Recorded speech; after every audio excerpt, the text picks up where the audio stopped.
The wrong text that started everything. Sophia Ellis thought she was texting her deadbeat ex about the child support he owed, money she desperately needed for their sick daughter's medicine. Instead, her message landed in the phone of Alessio Castelli, a man whose name alone could stop conversations in the city's darkest corners. Within seconds, he knew her address, her daughter's name, and every detail of her life. Within minutes, black SUVs surrounded her building like a military operation. One wrong text, one dangerous name. And now, Sophia's entire world was about to shatter in ways she never imagined possible. If you're ready to dive into Sophia's journey from desperate single mom to something far more dangerous and powerful, stay with me until the end. And please, hit that like button and drop a comment telling me what city you're watching from. I love seeing how far these stories travel, and your support means everything. He shouted. The apartment was freezing. Sophia Ellis pulled the thin blanket tighter around her shoulders and stared at the thermostat she couldn't afford to adjust. Outside, rain hammered against the window of her third-floor walk-up in Queens, each gust of wind making the old glass rattle in its frame. February in New York was brutal, but February without heat was something else entirely. "Mommy, I'm cold." Emma's small voice cut through the darkness, and Sophia's heart clenched. She crossed the tiny bedroom in 3 steps and knelt beside her daughter's bed, pressing her palm against the 4-year-old's forehead. Still burning up. The fever had started yesterday morning and hadn't broken despite the children's Tylenol. Sophia had stretched to its absolute limit. "I know, baby," she whispered, smoothing Emma's damp curls back from her face. "Try to sleep, okay? Mommy's going to make everything better." It was a lie. Sophia had been lying a lot lately. To Emma, to herself, to the landlord who'd started leaving increasingly aggressive notes on her door about the rent she was 3 weeks behind on. But what else could she do? The truth was too heavy for a 4-year-old to carry, and barely manageable for Sophia herself. She returned to the living room, which was really just an extension of the kitchen, separated by a breakfast bar with 2 wobbly stools, and collapsed onto the sagging couch. Her phone sat on the coffee table, screen dark, mocking her with its silence. No calls, no texts, no miracle job offers or sudden windfalls. Just silence. And that goddamn deadbeat Michael Donovan, who hadn't paid a single dollar of child support in 6 months. Sophia grabbed her phone, her hands shaking from more than just the cold. She'd texted Michael 17 times in the past 2 weeks. 17 messages that had gone unanswered, unread, ignored while he posted pictures on social media from bars she couldn't afford to walk past, let alone drink in. Her fingers moved across the screen before her exhausted brain could stop them. "Michael, I'm not asking anymore. I'm telling you, Emma has a 103 fever, and I'm out of medicine. I need that child support now. Not tomorrow, not next week. Tonight. I don't care what you're doing or who you're with. Your daughter is sick, and you're going to step up for once in your pathetic life." She hit send and immediately felt the familiar wave of futility wash over her. He wouldn't respond. He never did. Michael Donovan was a special kind of coward, the type who could create a life and then pretend it didn't exist when it became inconvenient. Sophia set the phone down and pressed the heels of her palms against her eyes, trying to hold back tears that would accomplish nothing. She was so tired. Tired of being strong, tired of being alone, tired of working double shifts at the diner, only to watch every penny disappear into rent and utilities and the endless black hole of barely surviving. Her phone buzzed. Sophia's eyes snapped open. For one wild, hopeful second, she thought maybe, just maybe, Michael had grown a conscience. She grabbed the phone and stared at the screen. "Who is this?" 2 words, not Michael's usual dismissive tone, and the number wasn't saved in her contacts. Sophia frowned, scrolling up to check the thread. Her message sat there at the top, but the number above it wasn't Michael's. The digits were similar, close enough that her exhausted, desperate fingers had clearly selected the wrong contact. "Shit," she muttered, already typing an apology. But before she could send it, 3 dots appeared. Someone was typing, "Fast, address." Sophia's fingers froze. That wasn't a question. It was a command. 1 word. No punctuation, absolute certainty that she would comply. She deleted her apology and typed carefully. "Sorry, wrong number. My mistake." The response came in seconds. Sophia Marie Ellis, 2847 Vernon Boulevard, apartment 3C, Queens. Daughter Emma Grace Ellis, age 4, fever of 103. Ex-boyfriend Michael Donovan, last known address 1432 East 7th Street. You mentioned the name Castelli in your message. I need to know why. Sophia's blood turned to ice. The phone slipped from her numb fingers and bounced on the couch cushion. Her breath came in short, sharp gasps as her brain tried to process what she'd just read. This person, whoever they were, knew her full name, her address down to the apartment number, Emma's name and age and current medical condition, Michael's address, everything. How was that possible? How could anyone know all of that from one wrong text message? And what name had she mentioned? Sophia grabbed the phone again with shaking hands and scrolled back to her original message. There, buried in her angry rant, she'd written, I don't care if you're hiding from the Castellis or the IRS or God himself. The Castellis. She'd heard the name before. Everyone in New York had heard the name before. The way you heard about storms or traffic or any other force of nature you learned to navigate around. The Castellis were old money and new violence. A family that controlled things most people pretended didn't exist. And Sophia had just accidentally texted someone who clearly knew them. Her phone buzzed again. Sophia nearly dropped it. I'm going to call you now. Answer, don't make me ask twice. The phone rang before she could even process the words. The number on the screen was the same one from the texts, and Sophia's thumb hovered over the decline button for approximately half a second before survival instinct kicked in. Whoever this was, they knew where she lived. They knew about Emma. She answered, Hello? Ms. Ellis?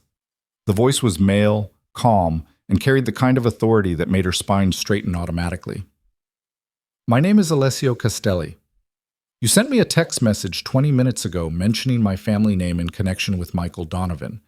I need to know exactly what you know about Michael's business with the Castellis. Sophia's mouth went dry. I don't know anything. It was a figure of speech. I was angry, and I meant to text my ex, and I hit the wrong contact, and I'm so sorry. I didn't mean, where's Michael Donovan right now? I don't know. When did you last see him? 3 months ago. Maybe 4. He's not involved in Emma's life. I've been trying to get child support from him, but he won't respond to my messages or calls or... Has he contacted you recently? Sent you anything? Asked you to hold something for him? No, nothing. I swear I haven't heard from him in months. I've been texting and calling, but he ignores everything. I wouldn't even know how to reach him if it wasn't for his social media. There was a pause. Sophia could hear voices in the background, low and urgent, and what sounded like car doors slamming. Ms. Ellis, listen to me very carefully, Alessio said, and something in his tone made her breath catch. Michael Donovan stole something from my family. Something extremely valuable and extremely dangerous. Multiple parties are currently looking for him, and those parties are not known for their restraint or their concern for collateral damage. Do you understand what I'm telling you? No, Sophia whispered, but she did. She absolutely did. It means anyone connected to Michael is at risk. That includes you and your daughter. The room tilted. Sophia gripped the back of the couch, her knuckles white. I'm not connected to him. We haven't been together in years. He doesn't even acknowledge Emma exists most of the time. Biology doesn't care about emotional distance, Ms. Ellis, and neither do the people looking for Michael. Another pause. I'm 3 minutes from your building. When I knock, you're going to let me in. We're going to have a conversation about what Michael may have told you, what he may have left with you, and what happens next. I can't just let a stranger into my home in the middle of the night. I'm not a stranger, Ms. Ellis. I'm the only thing standing between you and people who will hurt your daughter to get to Michael. 3 minutes. The line went dead. Sophia stood frozen in her dark apartment, phone clutched to her chest, mind racing through options she didn't have. She could call the police and tell them what? That a man she'd accidentally texted was coming to her apartment? That she'd mentioned a name she shouldn't have and now someone dangerous wanted to talk to her? What if this Alessio Castelli was lying? What if he was the dangerous one? But he'd known everything. Her name, her address, Emma's fever. That kind of information didn't come from nowhere. Sophia moved to the window and pulled back the thin curtain. The street below was empty except for parked cars and rain and the orange glow of streetlights. Then, as she watched, a convoy of black SUVs turned onto Vernon Boulevard, moving in perfect formation like sharks. 4 vehicles, maybe 5. They rolled to a stop directly in front of her building, surrounding it in a way that made it clear this wasn't a friendly visit. This was a siege. Doors opened in perfect synchronization. Men emerged wearing dark suits and darker expressions, fanning out to cover every entrance and exit. They moved with military precision, speaking into earpieces, scanning windows and rooftops and shadows with the practiced ease of people who knew exactly what they were doing. Sophia's hands trembled so badly she nearly dropped the curtain. One man stood apart from the others. Tall, broad-shouldered, wearing a suit that probably cost more than Sophia made in 3 months. Even from 3 floors up, even in the rain and poor light, she could see the way the other men deferred to him, creating a subtle circle of space around him like he was royalty. Alessio Castelli. He looked up, directly at her window, and Sophia jerked back from the curtain like she'd been burned. But not before she caught a glimpse of his face. Sharp features, ice-blue eyes that seemed to cut through the distance and the darkness, and an expression of absolute certainty. He knew she was watching. Footsteps echoed in the hallway outside her apartment. Slow, measured, controlled. They stopped directly outside her door. Knock. 3 precise strikes, perfectly spaced. Not aggressive, not tentative, just inevitable. Sophia crossed to the door on legs that didn't feel entirely steady. She pressed her eye to the peephole and saw him standing in her hallway like he owned it. Up close, Alessio Castelli was even more imposing. 6'2" or 6'3", dark hair cut short, and those ice-blue eyes that seemed to see through the door and into her soul. "Ms. Ellis," he said calmly, not raising his voice at all. "I can hear you breathing. Open the door." Sophia's hand moved to the deadbolt before her brain caught up. Some primitive part of her recognized that this man was used to being obeyed, and resistance would only make things worse. She opened the door. Alessio Castelli stepped inside without waiting for an invitation, and Sophia instinctively moved back. He wasn't threatening, not overtly, but he filled her tiny apartment with a presence that made the walls feel closer together. He glanced around, taking in the peeling paint, the ancient radiator, the stack of unpaid bills on the counter, Emma's toys scattered near the couch. His eyes settled on Sophia, and she fought the urge to wrap her arms around herself. "You have 3 locks on that door," he said quietly. "Only one was engaged. Why?" The others are broken. The landlord won't fix them." "Unacceptable." He pulled out his phone and typed something quickly, then pocketed it again. "That will be addressed within the hour. Now, I need you to tell me everything about your relationship with Michael Donovan." "There's nothing to tell. We dated in college, I got pregnant, he panicked, and disappeared for most of my pregnancy. Showed up for Emma's birth, played dad for about 18 months, then gradually checked out completely. Now he ghosts my messages and pretends we don't exist."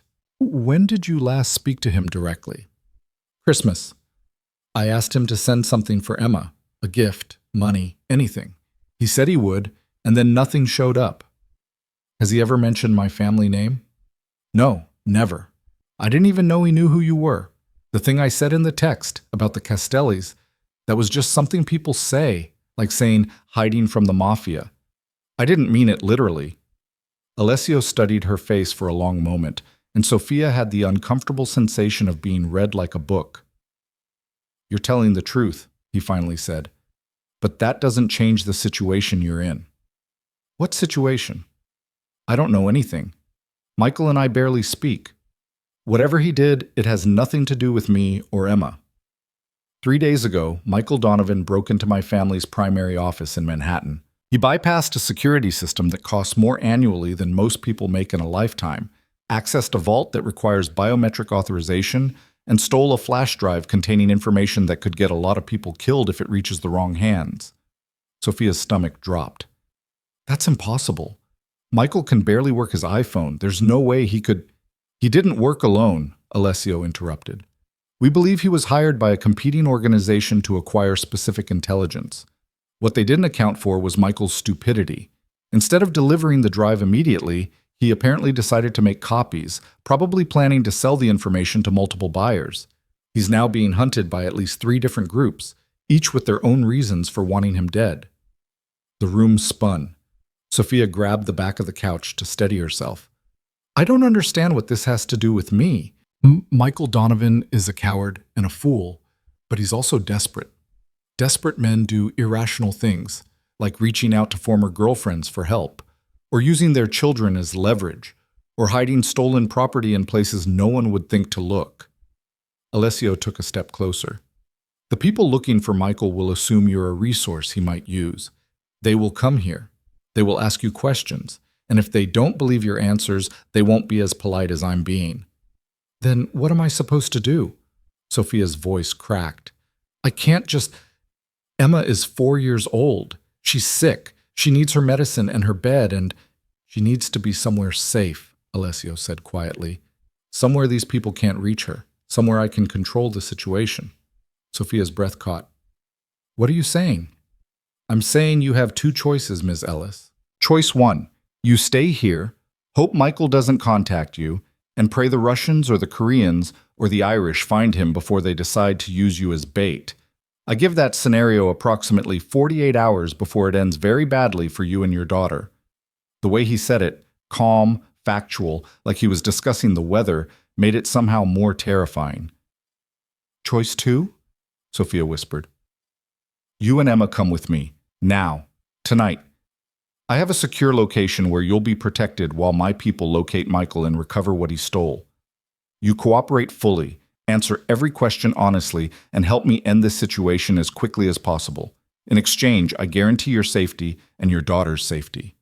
That's not a choice. It's the only choice you have, Alessio said, and his ice blue eyes held hers with uncomfortable intensity. I understand this is frightening. I understand you don't know me and have no reason to trust me, but I need you to understand something equally important. I am very good at what I do, and what I do is control situations exactly like this one. The people hunting Michael are chaos. I am order. Choose accordingly. Sophia looked at Emma's closed bedroom door. Through the thin walls, she could hear her daughter's congested breathing, the small sounds of restless sleep. 4 years old, feverish, innocent, and now, somehow, a target. If I come with you, Sophia said slowly, what happens to Emma's medicine? She needs... I have a doctor on call 24 hours a day. Emma will be examined and treated properly within the hour. My job, I'm supposed to work tomorrow. Call in sick, or don't call at all. Miss Ellis, you're worried about the wrong things. Your job, your apartment, your normal life, those concerns ended the moment you sent that text. Right now, the only thing that matters is keeping your daughter alive. Everything else is negotiable. He was right. Sophia hated that he was right, but everything he'd said made a horrible kind of sense. If Michael really had stolen from the Castelli family, if dangerous people were really looking for him, then staying here was suicide. How do I know you won't hurt us? She asked quietly. You don't. But consider this. If I wanted to hurt you, we wouldn't be having this conversation. I would have simply taken what I wanted and left. The fact that I'm offering you protection instead of coercion should tell you something about my intentions. Sophia closed her eyes. God, she was so tired. Tired of making impossible choices with insufficient information. Tired of being alone in every decision that mattered. Okay, she whispered. Okay, but I need to pack some things for Emma. 5 minutes, Alessio said. 1 bag. Essentials only. My people will inventory this apartment within the hour to ensure Michael hasn't left anything here. If you have anything sentimental you can't replace, pack it now. Sophia moved on autopilot, grabbing the ratty duffel bag she used for laundry and stuffing it with Emma's clothes, her favorite stuffed rabbit. The medication Sophia had left. Spare diapers, even though Emma was mostly trained. Her own stuff barely mattered. A change of clothes, her phone charger, her wallet with the $17 in cash it contained. The whole life she'd built for 4 years fit into 1 bag. When she emerged from the bedroom with the duffel over one shoulder and Emma wrapped in blankets in her arms, Alessio was standing by the window, phone to his ear, speaking in rapid Italian. He ended the call and turned to face her. Ready? No, Sophia said honestly. But I don't think that matters. It doesn't. He crossed to the door and opened it, gesturing for her to go first. Stay close to me. Don't look at anyone. Don't speak to anyone. When we get to the vehicle, get in quickly. The hallway was suddenly full of men in dark suits. Sophia counted 5, no 6, all watching her with professional detachment. They created a human corridor from her apartment door to the stairwell, and Sophia walked through it feeling like she was moving through a dream. Emma stirred against her shoulder. Mommy, where are we going? Somewhere safe, baby, Sophia murmured, kissing her hot forehead. Just close your eyes. The stairwell felt like it went on forever. Down 3 flights, Emma's weight growing heavier with each step, Alessio's presence a solid wall at her back. More men waited at the building's entrance, and when they stepped outside, Sophia realized the entire block had been transformed. Black SUVs idled at both ends of the street. Men stood at every corner, every alley entrance, every possible approach. It looked like a military operation. It looked like war. Alessio guided her to the center vehicle, and someone opened the door before they reached it. The interior was all black leather and tinted windows, and the faint smell of expensive cologne. Sophia slid in with Emma on her lap, and Alessio followed, the door closing behind him with a solid thunk that sounded horribly final. Drive, he said quietly. The convoy moved as one, pulling away from Sophia's building, her home, her life, everything familiar, and disappearing into the rainy New York night. Sophia watched through the tinted windows as Vernon Boulevard slipped past, then the bridge, then Manhattan's glittering skyline. She held Emma close and tried not to think about the fact that she'd just willingly gotten into a car with a man she'd met 20 minutes ago. A man whose last name was synonymous with violence and power and things that happened in shadows. Alessio was silent beside her, his attention on his phone, typing and scrolling with the efficiency of someone managing multiple crises simultaneously. Finally, he glanced at Emma's sleeping form. How long has she been sick? Since yesterday morning. The fever started around sunrise. Any other symptoms? Cough, congestion. She's been complaining about her ears hurting. Alessio nodded and sent another text. Dr. Chen will meet us at the house. She specializes in pediatrics. Emma will be comfortable. Where are we going? Somewhere very few people know about. Somewhere no one will think to look for you. He pocketed his phone and turned to face her fully. I need you to prepare yourself for what happens next, Miss Ellis. The house you're about to enter is not a home. It's a fortress. You won't be able to leave without my explicit permission. Your phones will be monitored. Your movements will be tracked. Every person you encounter will be there for a specific purpose, and that purpose is not your comfort. It's your security. Sounds like a prison, Sophia said quietly. It's the safest prison in New York, Alessio replied. And right now, that's exactly what you need. They drove for 40 minutes, leaving the city behind and heading north into Westchester County. The neighborhoods grew larger, the houses more imposing, until finally they turned onto a private road marked only by a subtle stone pillar. Trees lined the drive, creating a tunnel of darkness, and then the house appeared. Calling it a house was like calling the ocean a puddle. The structure sprawled across the hilltop like a sleeping giant. 3 stories of stone and glass and architectural statements Sophia couldn't begin to understand. Lights blazed from windows, illuminating manicured grounds that seemed to go on forever. A fountain sparkled in the circular drive. Sculptures dotted the landscape. It was beautiful. It was terrifying. The SUV stopped at the main entrance, where a woman in her 50s wearing a white coat waited with a medical bag. Dr. Chen, presumably. More men in suits flanked the doorway, and Sophia realized with a sinking feeling that Alessio hadn't been exaggerating about the security. This place was a fortress. Welcome to my home, Ms. Ellis, Alessio said as he stepped out of the vehicle. Try to rest tonight. Tomorrow, we have a lot of work to do. Sophia climbed out with Emma in her arms, her legs shaky after the long drive. Dr. Chen approached immediately, her expression warm despite the circumstances. Let's get this little one examined, she said gently. I promise to be quick. They were ushered inside through a foyer that could have fit Sophia's entire apartment twice over, and up a curved staircase to a second-floor suite that was larger than any home Sophia had ever lived in. A king bed dominated one wall, a sitting area with a fireplace occupied another. Through an open door, Sophia could see a bathroom with a tub that looked like it belonged in a spa. "This is your room," Alessio said. "There's a connecting door to an adjacent bedroom where Emma can sleep once Dr. Chen has cleared her. You'll find everything you need, clothes, toiletries, anything you might have forgotten. If something is missing, tell Maria." He gestured to a woman in her 30s who'd appeared silently in the doorway. "She manages the household and will ensure you're comfortable." Comfortable. Right. Because that was possible while being held in a gilded cage by a man who could apparently find out everything about her life with a single phone call. Dr. Chen set up her equipment on the coffee table and smiled at Emma. "Hello, sweetheart. My name is Dr. Chen. I hear you're not feeling very well. Can I take a look at you?" Emma, bless her, was too exhausted to be scared. She let the doctor examine her with minimal fuss, and Sophia watched as Dr. Chen checked her temperature, 103.2, listened to her lungs, looked in her ears and throat. "Bilateral ear infection," Dr. Chen finally announced. "Common, easily treatable, but painful for someone this small. I'm going to give her an antibiotic injection now and start her on oral antibiotics tomorrow. The fever should break within 24 hours. "Is she going to be okay?" Sophia asked, hating how her voice shook. "She's going to be fine," Dr. Chen said firmly.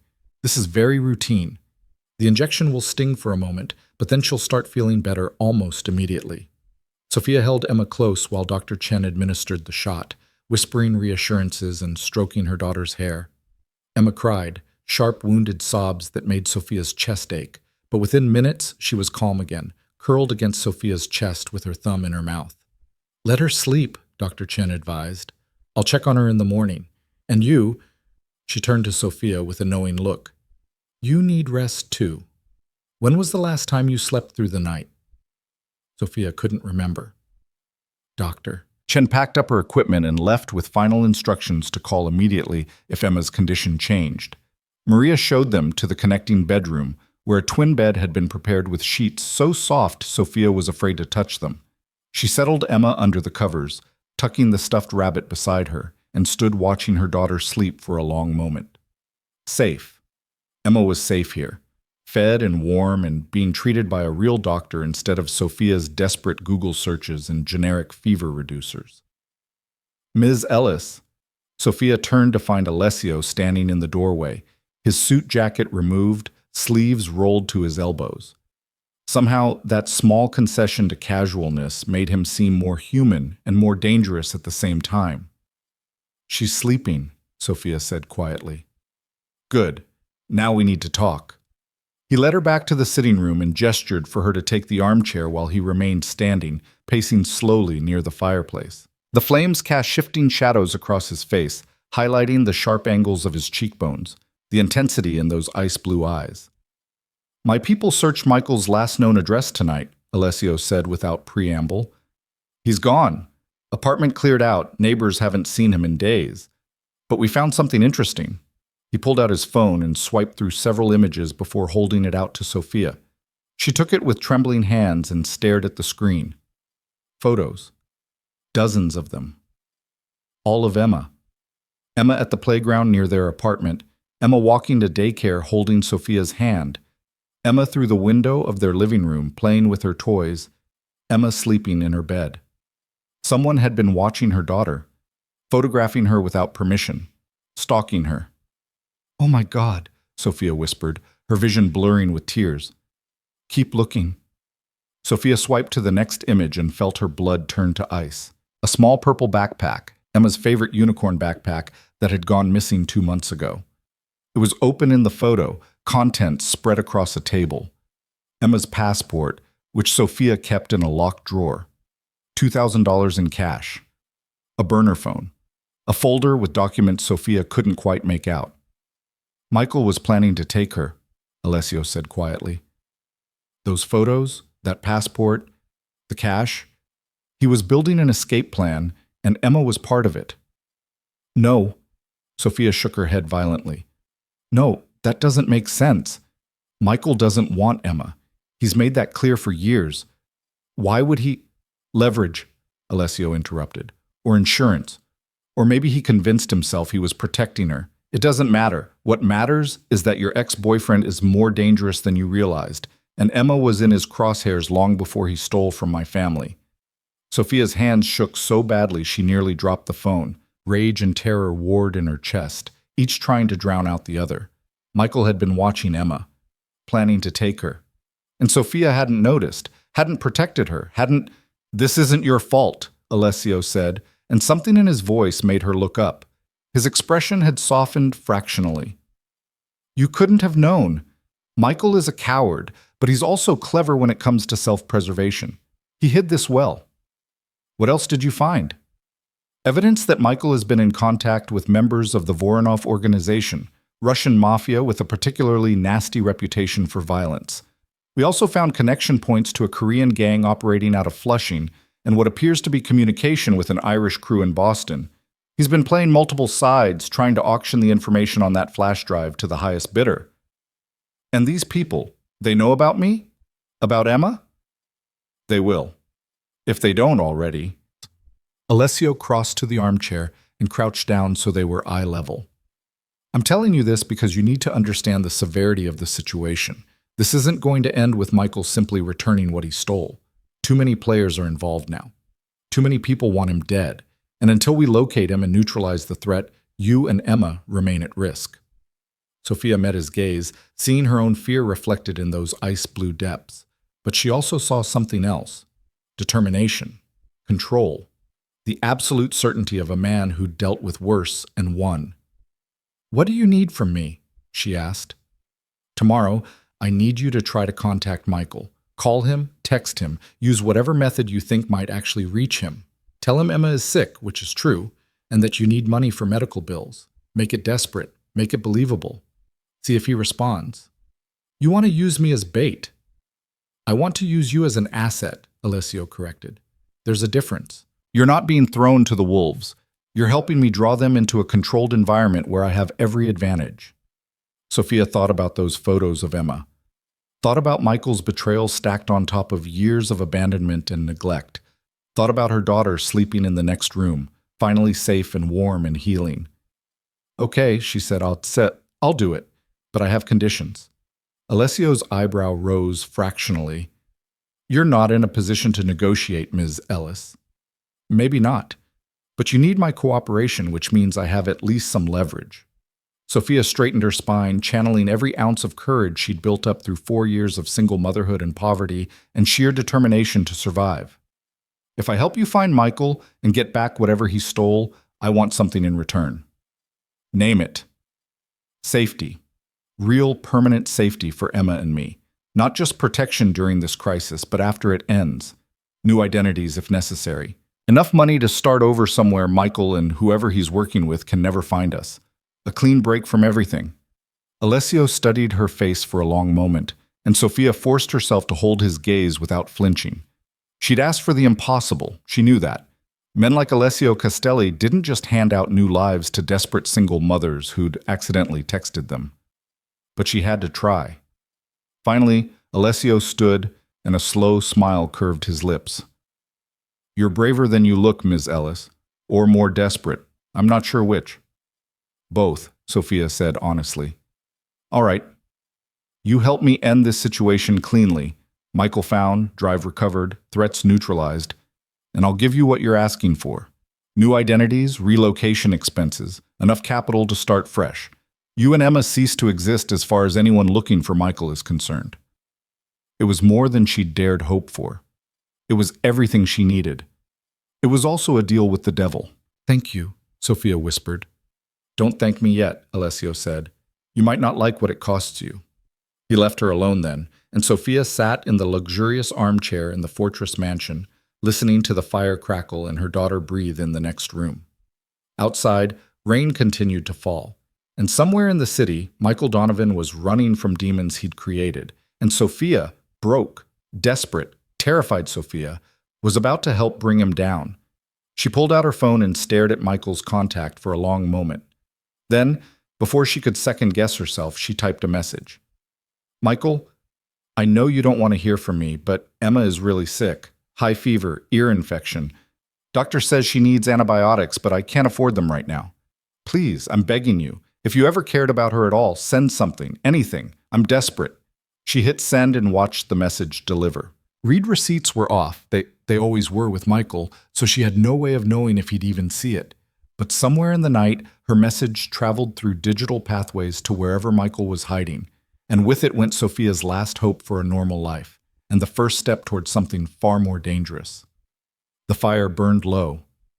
Emma slept peacefully. And Sophia Ellis sat awake in a stranger's mansion, waiting for morning and whatever fresh horrors it might bring. One wrong text message had brought her here.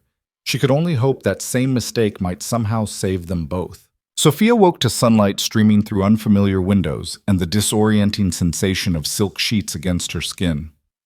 For 3 confused seconds, she thought she was dreaming. Then memory crashed back. The wrong text, the SUVs, Alessio Castelli's ice blue eyes, the photos of Emma. She bolted upright and immediately rushed to the connecting door. Emma was still asleep, curled around her stuffed rabbit, her breathing easier than it had been in days. Sophia pressed her palm to her daughter's forehead and nearly cried with relief. Cool. The fever had broken. She's doing much better. Sophia spun around to find Dr. Chen standing in the doorway, medical bag in hand and a warm smile on her face. "I'm sorry. I didn't mean to startle you," the doctor continued, entering the room with quiet efficiency. "I came to check on our patient. May I?" Sophia nodded, stepping back to let Dr. Chen examine Emma. The little girl stirred but didn't fully wake, allowing the doctor to check her temperature, listen to her breathing, and look in her ears with practiced gentleness. "Temperature is 98.6, Dr. Chen announced. "Lungs sound clear. The infection is responding well to the antibiotics. She'll need to complete the full course, but I expect a full recovery within the week." "Thank you," Sophia whispered, her throat tight. "I don't know what I would have done if—" "You would have found a way," Dr. Chen said firmly, packing up her equipment. "Mothers always do. But I'm glad you didn't have to." She paused at the door, her expression growing more serious. "Mr. Castelli asked me to tell you he'll meet you for breakfast in 30 minutes. Maria has prepared clothes for you in the bathroom. Take your time. Emma will sleep for another hour at least." The doctor left, and Sophia stood in the middle of the bedroom feeling unmoored. Breakfast with Alessio Castelli. Right, because her life had become some kind of surreal crime drama, where she had morning meetings with men whose last names made people cross the street. She showered quickly in the bathroom that was bigger than her entire apartment had been, trying not to think about the marble countertops, or the rain shower head, or the fact that the towels were softer than any clothing she owned. Maria had indeed left clothes. Expensive-looking jeans that actually fit, a cashmere sweater in deep blue, undergarments still in their packaging. Everything was exactly her size. Of course it was. Alessio Castelli had known her address and her daughter's medical condition within seconds of receiving a text message. Learning her clothing size was probably child's play. Sophia dressed and returned to check on Emma one more time before following the sound of voices downstairs. The mansion was even more impressive in daylight. High ceilings, original artwork, furniture that looked like it belonged in museums. She found the dining room by following the smell of coffee and fresh bread. Alessio sat at the head of a table that could have seated 20, dressed in another perfectly tailored suit, his attention focused on a tablet in front of him. He looked up when she entered, those ice blue eyes assessing her with the same intensity as the night before. "Miss Ellis, please sit." He gestured to the chair on his right. "How did you sleep?" "I didn't," Sophia admitted, taking the indicated seat. "Every time I closed my eyes, I saw those photos of Emma." "Understandable." He set the tablet aside as Maria appeared with a coffee pot and filled Sophia's cup without asking. "Dr. Chen tells me Emma's fever has broken." "Yes. She said Emma should make a full recovery." "Good. Then we can focus on the matter at hand." Alessio picked up his own coffee cup, watching her over the rim. "Did Michael respond to your message?" Sophia pulled out her phone and checked for what felt like the 100th time. "No. Nothing. Try calling him." "He never answers when I call. He only responds to texts, and even then it's rare." "Try anyway. Put it on speaker." Sophia's hands trembled slightly as she pulled up Michael's contact and hit the call button. The phone rang once, twice, 3 times. She was about to end the call when suddenly it connected. Sophia? Michael's voice came through tinny and distant, and Sophia's entire body went rigid. Jesus, what time is it? Why are you calling so early? It's 9:30, Michael, and I'm calling because your daughter has been sick with a high fever and an ear infection, and I needed money for antibiotics. I told you, I don't have any money right now. Things are tight. I'm between jobs. You're always between jobs, Sophia snapped, anger flooding her system. Alessio made a small gesture with his hand. Keep going. Stay angry. Make it real. Emma had 103 fever, Michael. She was crying because her ears hurt so badly. And you couldn't be bothered to send even $50? Don't guilt trip me, Sophia. You know I'd help if I could. Where are you? The question came out sharper than Sophia intended, and there was a pause on the other end of the line. What do you mean, where am I? I'm at home. Why? Because I tried your apartment, and your landlord said you moved out 3 days ago without notice. So where the hell are you, Michael? Another pause, longer this time. Sophia could hear background noise, traffic, voices, the distinct sound of a subway announcement. I'm staying with a friend, Michael finally said. Look, I'm dealing with some stuff right now, okay? Some complicated business things. Once I get it sorted out, I'll send you money for Emma, I promise. What kind of business things? Nothing you need to worry about. Just trust me, okay? Everything's going to work out, and then I'll make it right with you and Emma. I swear. Alessio was typing rapidly on his tablet, his expression focused. He held up the screen to show Sophia a message. Keep him talking. Ask about the backpack. Michael, I need to ask you something, Sophia said, her voice shaking now for real. A couple months ago, Emma's unicorn backpack went missing. The purple one she loved. Did you take it? Dead silence. Michael? Why would you ask me that? Because I've been tearing the apartment apart looking for it, and Emma asks about it constantly. If you took it for some reason, just tell me. I need to know. I don't know anything about a backpack, Sophia. Jesus, why are you acting so weird? Are you okay? Am I okay? Sophia's voice rose. My daughter was sick. I have no money. Her father won't help, and now I'm asking about a missing backpack. How do you think I am? Look, I gotta go. I'll call you later, okay? When things calm down. Michael, wait. The line went dead. Sophia set the phone down with shaking hands and looked at Alessio. He hung up. That's fine. You did well. Alessio was still focused on his tablet, swiping and typing with practiced efficiency. The call lasted 2 minutes and 47 seconds, more than enough time for my people to triangulate his location. He's in Brooklyn, Red Hook area, near the waterfront. How did you? I told you, Ms. Ellis, I'm very good at what I do. He set the tablet aside and leaned back in his chair, studying her. Did you notice how he deflected every direct question? Where he's staying, why he left his apartment, the backpack. Classic evasion tactics from someone with something to hide. He sounded scared, Sophia said quietly. He should be. He's made enemies of people who don't forgive or forget. Alessio paused. How do you feel, hearing his voice again? It was an unexpectedly personal question, and Sophia took a moment to consider her answer. Angry, sad, disgusted, all the usual feelings when it comes to Michael, but also, she hesitated. What? Also relieved that Emma sounds nothing like him, that she's better than him, that whatever genes he gave her got completely overridden by…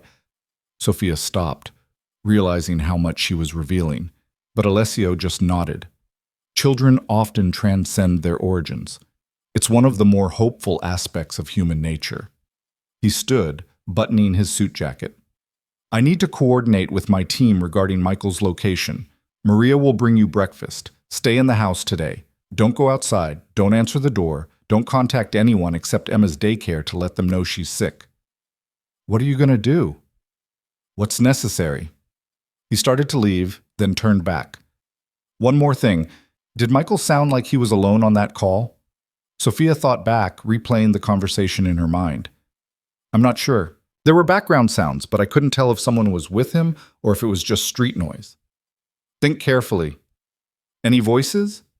Anyone speaking to him before or after he spoke to you? No, I don't think. Wait. Right before I called, right as he answered, I thought I heard someone say something. A man's voice, maybe, but I couldn't make out the words. Alessio's expression darkened. He's not alone, which means he's either with the people who hired him or he's being held by someone who wants what he stole. Either scenario complicates things. He pulled out his phone and typed a quick message.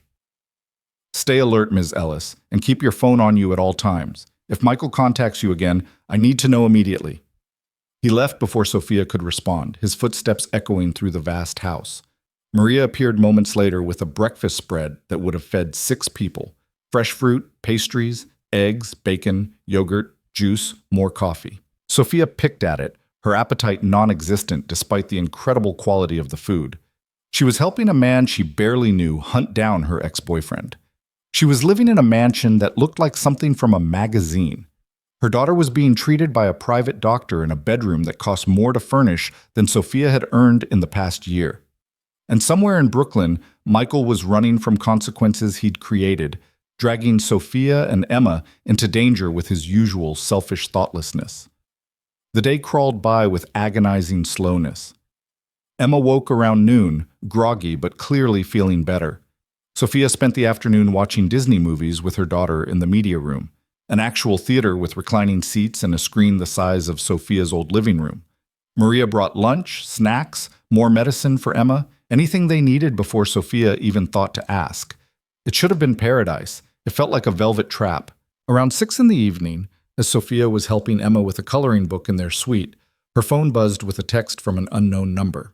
This is Alessio. Come to my office, 3rd floor, West Wing. Maria will show you. Bring your phone. Sophia's heart rate kicked up. She asked Maria to stay with Emma.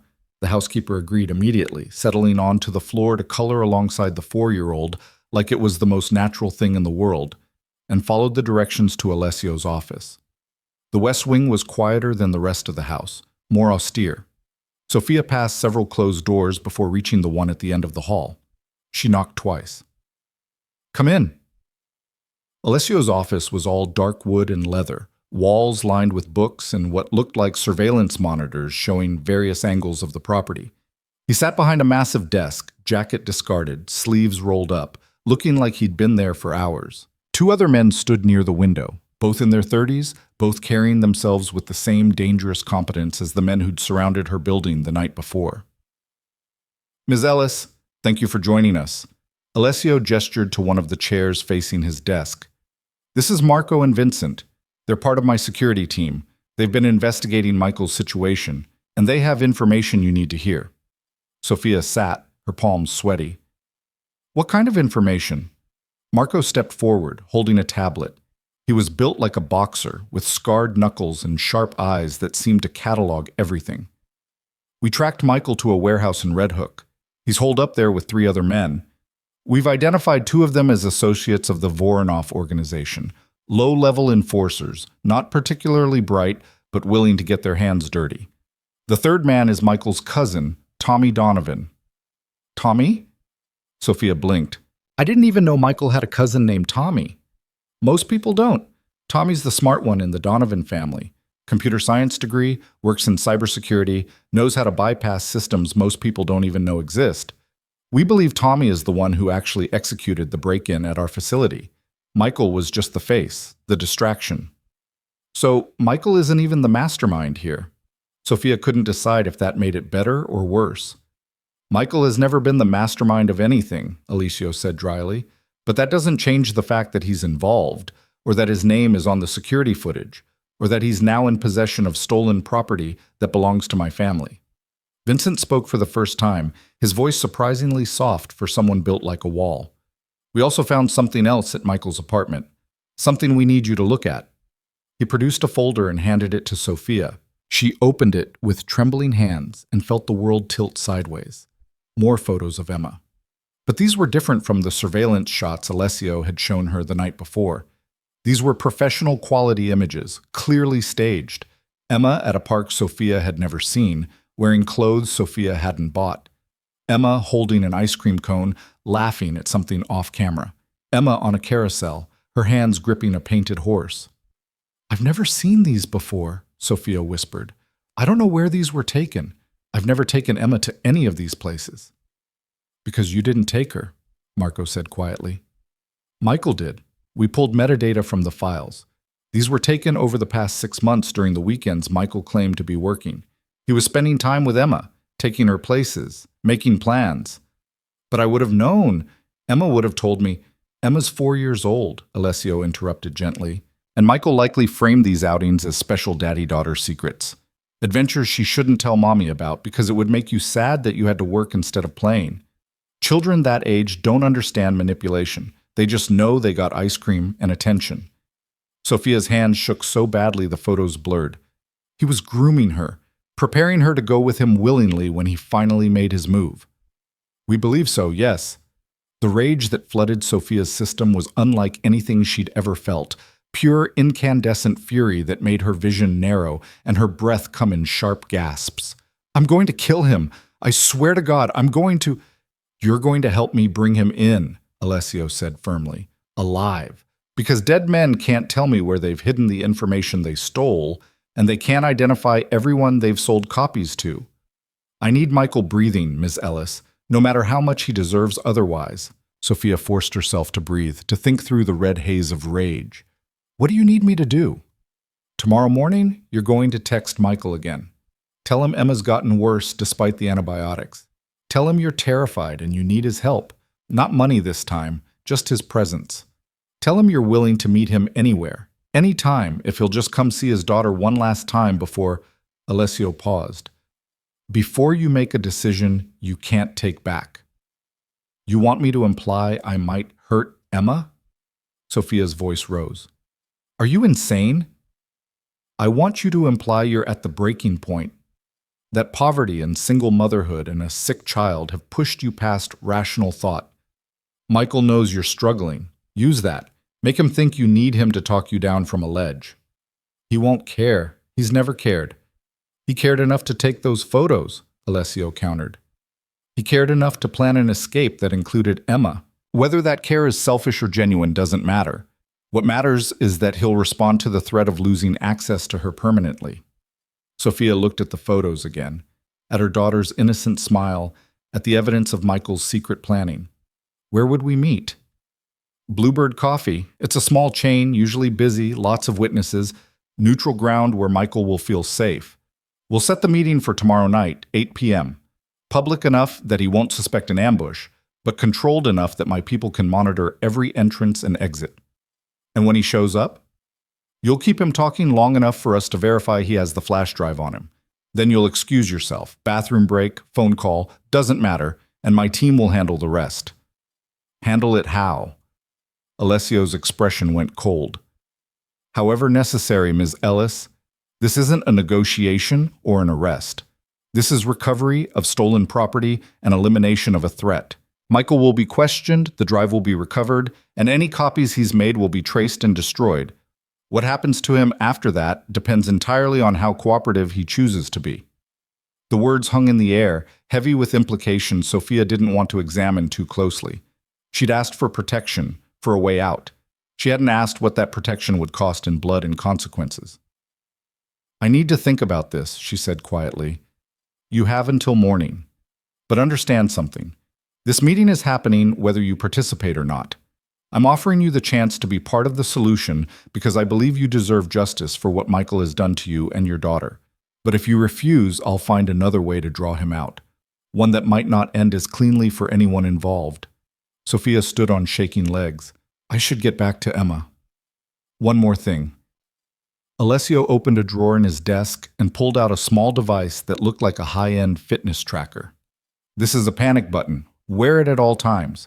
If anything happens, if you feel unsafe, if someone unexpected shows up, if Emma's condition changes, press it once, and my people will be at your location within seconds. Press it twice, and it triggers a full security lockdown of the property. He handed her the device, and Sophia slipped it onto her wrist. It was surprisingly light, almost delicate, but the weight of what it represented felt crushing. Thank you, she managed. Back in the suite, Emma was showing Maria a picture she'd colored, a house with a family of stick figures in front. Look, Mommy, I drew us. Sophia looked at the picture. 3 figures, one big, one medium, one small. Emma had drawn Sophia and herself, and a third person Sophia couldn't identify. The figure was taller than Sophia, with what might have been dark hair. "Who's that, baby?" Sophia asked, pointing to the third figure. "That's the nice man who gave me ice cream," Emma said happily. "Remember? The one who said it was our secret?" The room spun. Sophia gripped the back of the couch to steady herself. "When did you have ice cream with a nice man, Emma?" "Lots of times. He took me to the park, and we rode the horses, and he got me a unicorn backpack and said we were going to go on a big adventure." Emma was still coloring, oblivious to the horror dawning on Sophia's face. "But then you got mad about the backpack, so I had to give it back." "You gave it back? To who?" "To the nice man. He said it was okay, we could get a new one for our adventure. He said—" Emma paused, concentrating on coloring a flower purple. "He said soon I wouldn't have to be cold anymore, and you wouldn't have to be sad." Sophia couldn't breathe. The room was closing in, the walls shrinking, her vision tunneling down to Emma's innocent face and the stick figure family she'd drawn that included the man who'd been planning to kidnap her. "Emma, this is very important," Sophia said, kneeling down to her daughter's level. "When did you last see the nice man?" "I don't remember, a long time ago, before I got sick." Emma looked up, her little face concerned. "Are you okay, Mommy? You look scared." "I'm fine, baby. I need to talk to someone for a minute. Keep coloring with Maria, okay?" Sophia stood and walked calmly out of the room, down the hall, and into the bathroom before her legs gave out. She made it to the toilet just in time to vomit up everything she'd eaten that day, her body purging the horror and rage and absolute terror of what Emma had just revealed. Michael had been in contact with Emma for months, had built a relationship with her, had promised her adventures and new backpacks and a life without cold apartments, had groomed her so thoroughly that Emma still referred to him as the nice man instead of daddy. And Sophia had never known.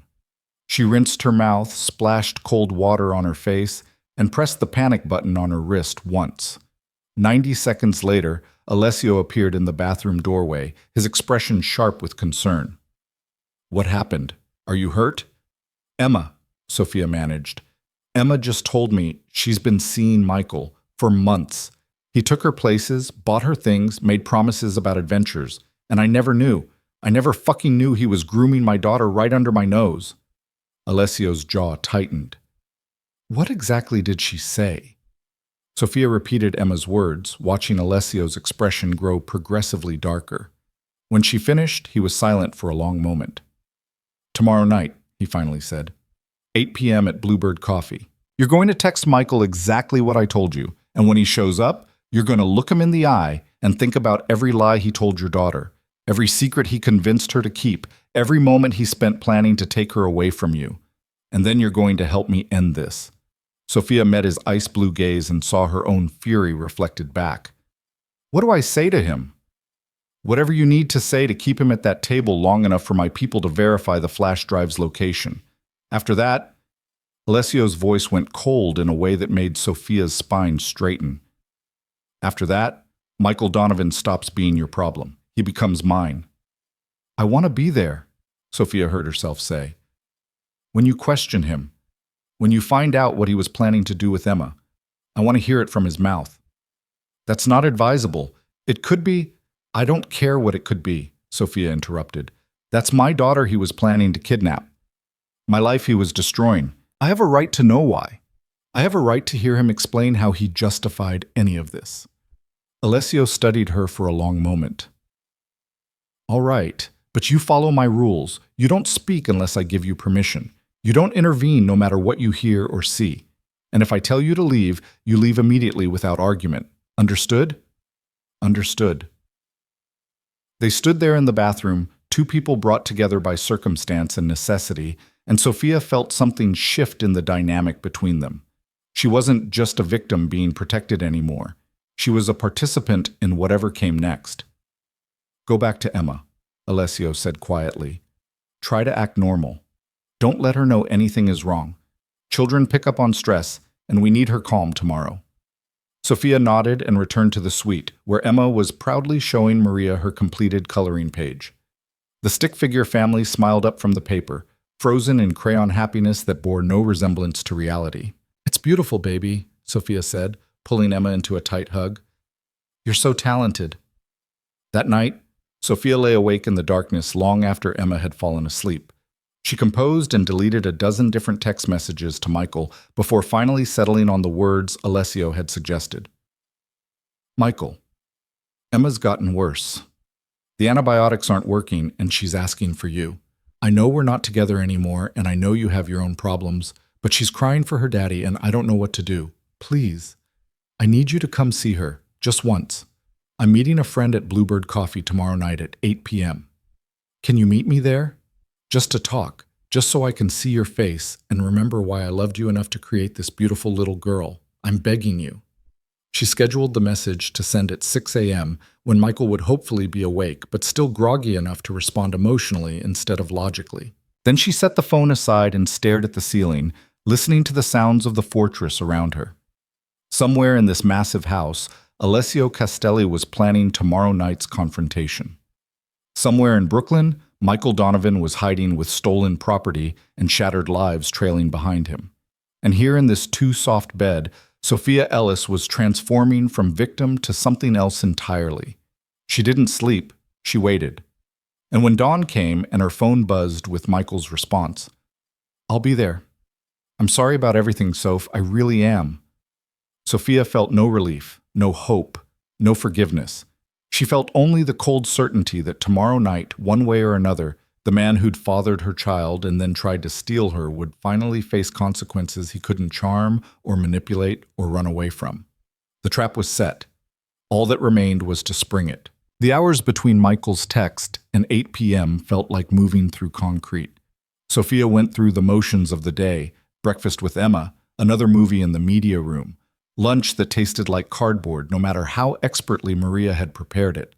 Emma chattered happily about the princess on screen, oblivious to the fact that her mother's hands were shaking every time she checked her phone. Around 3 in the afternoon, Alessio appeared in the doorway of the media room.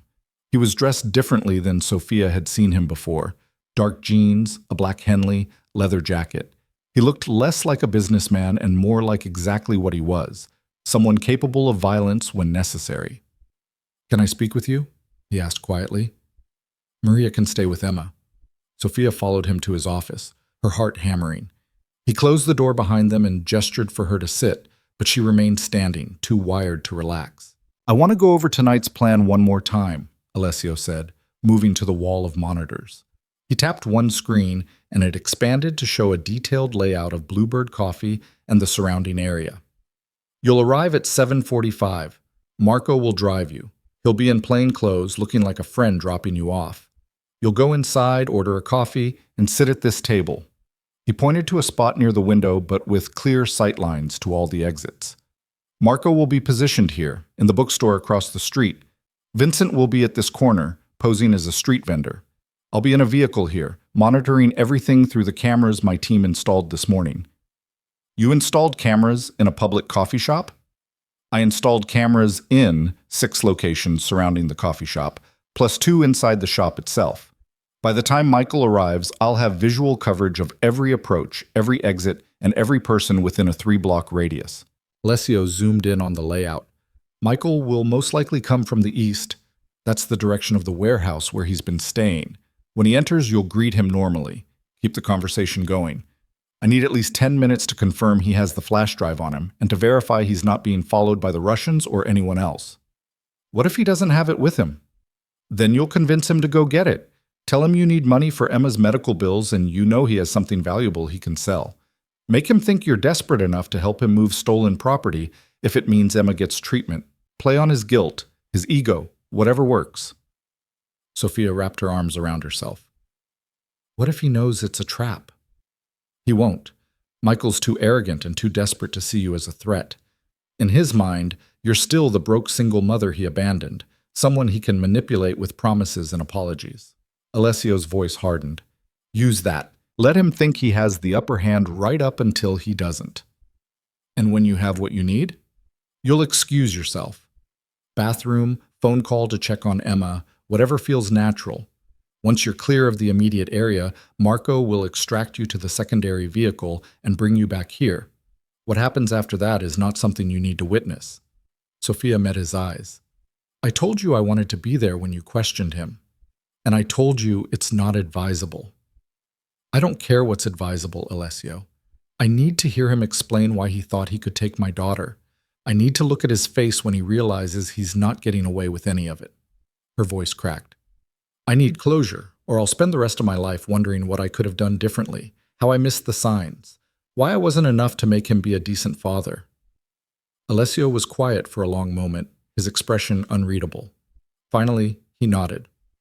"All right, but not at the coffee shop. After we have him secured, after we've recovered the drive, I'll bring him to a secondary location. You can be there for the initial questioning, but the moment I think it's becoming harmful to you or dangerous for the operation, you leave. No arguments." "No arguments," Sophia agreed. He moved closer, and Sophia was struck again by how much space he took up in a room, how his presence seemed to pull all the oxygen toward him.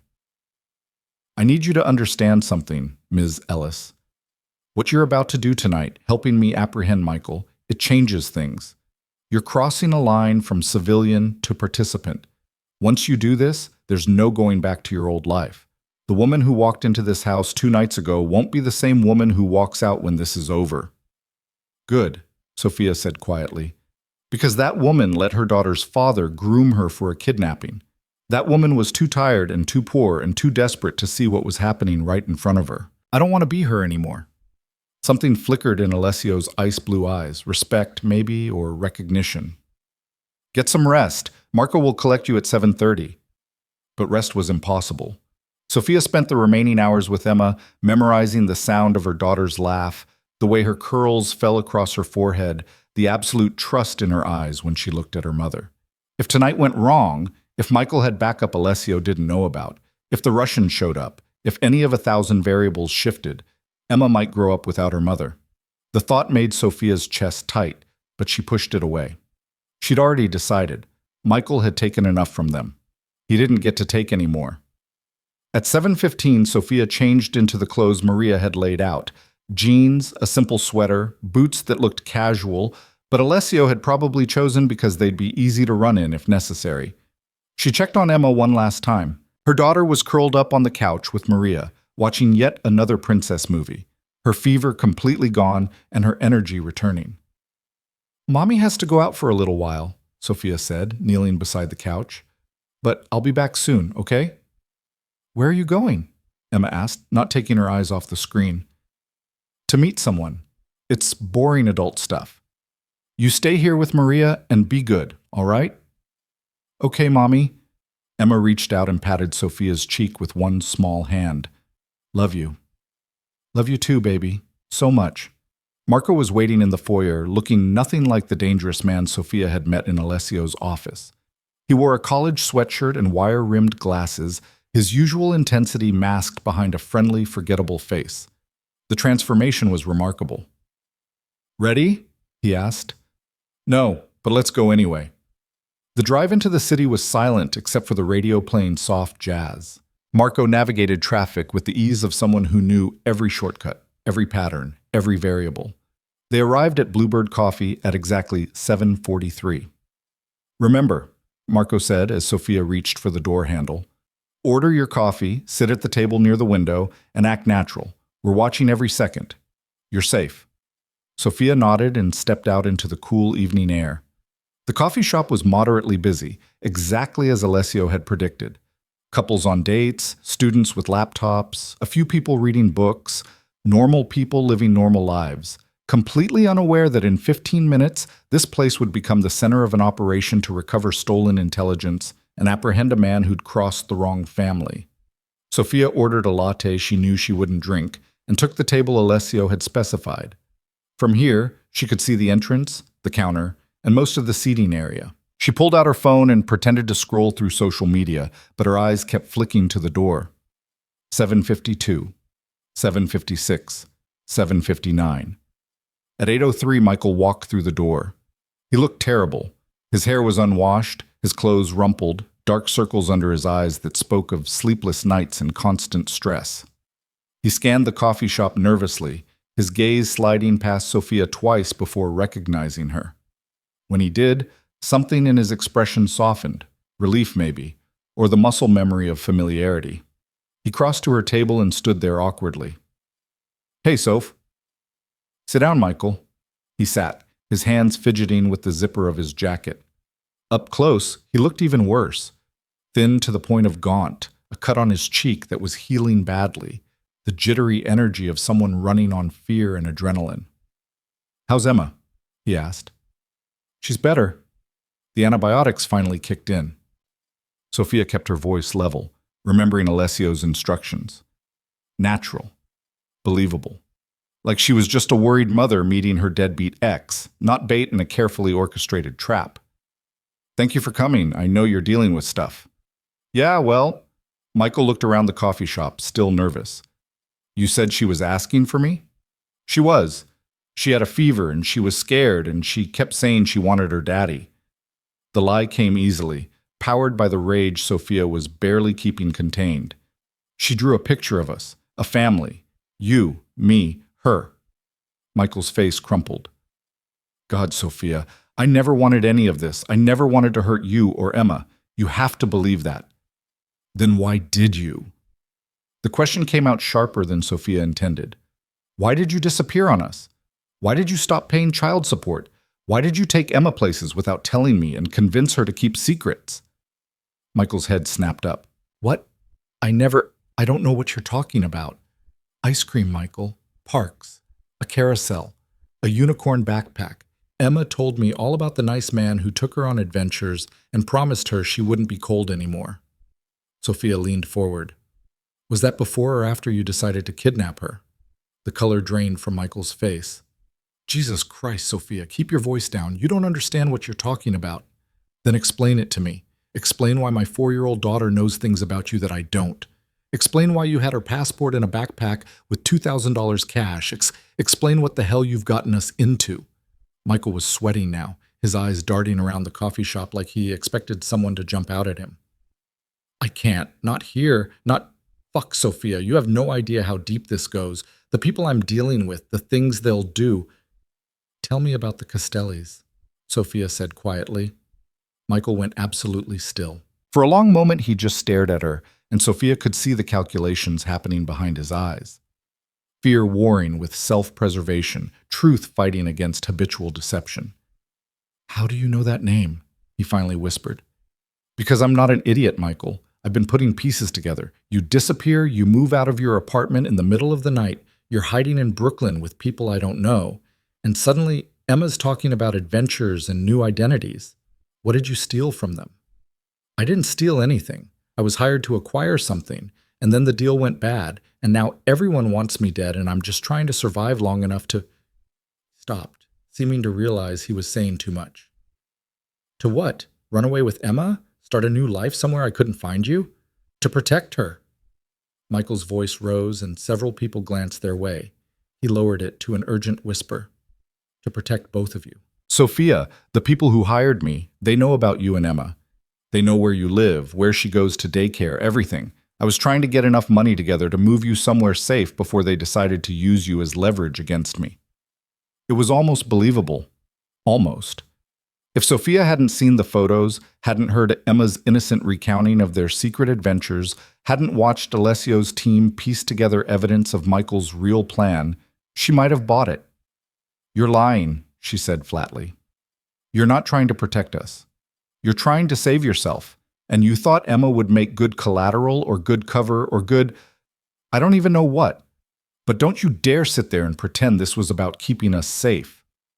"Sophia, please. Do you have the flash drive with you?" Michael blinked. "What?" "The thing you stole from the Castellis. The information that's making everyone hunt you.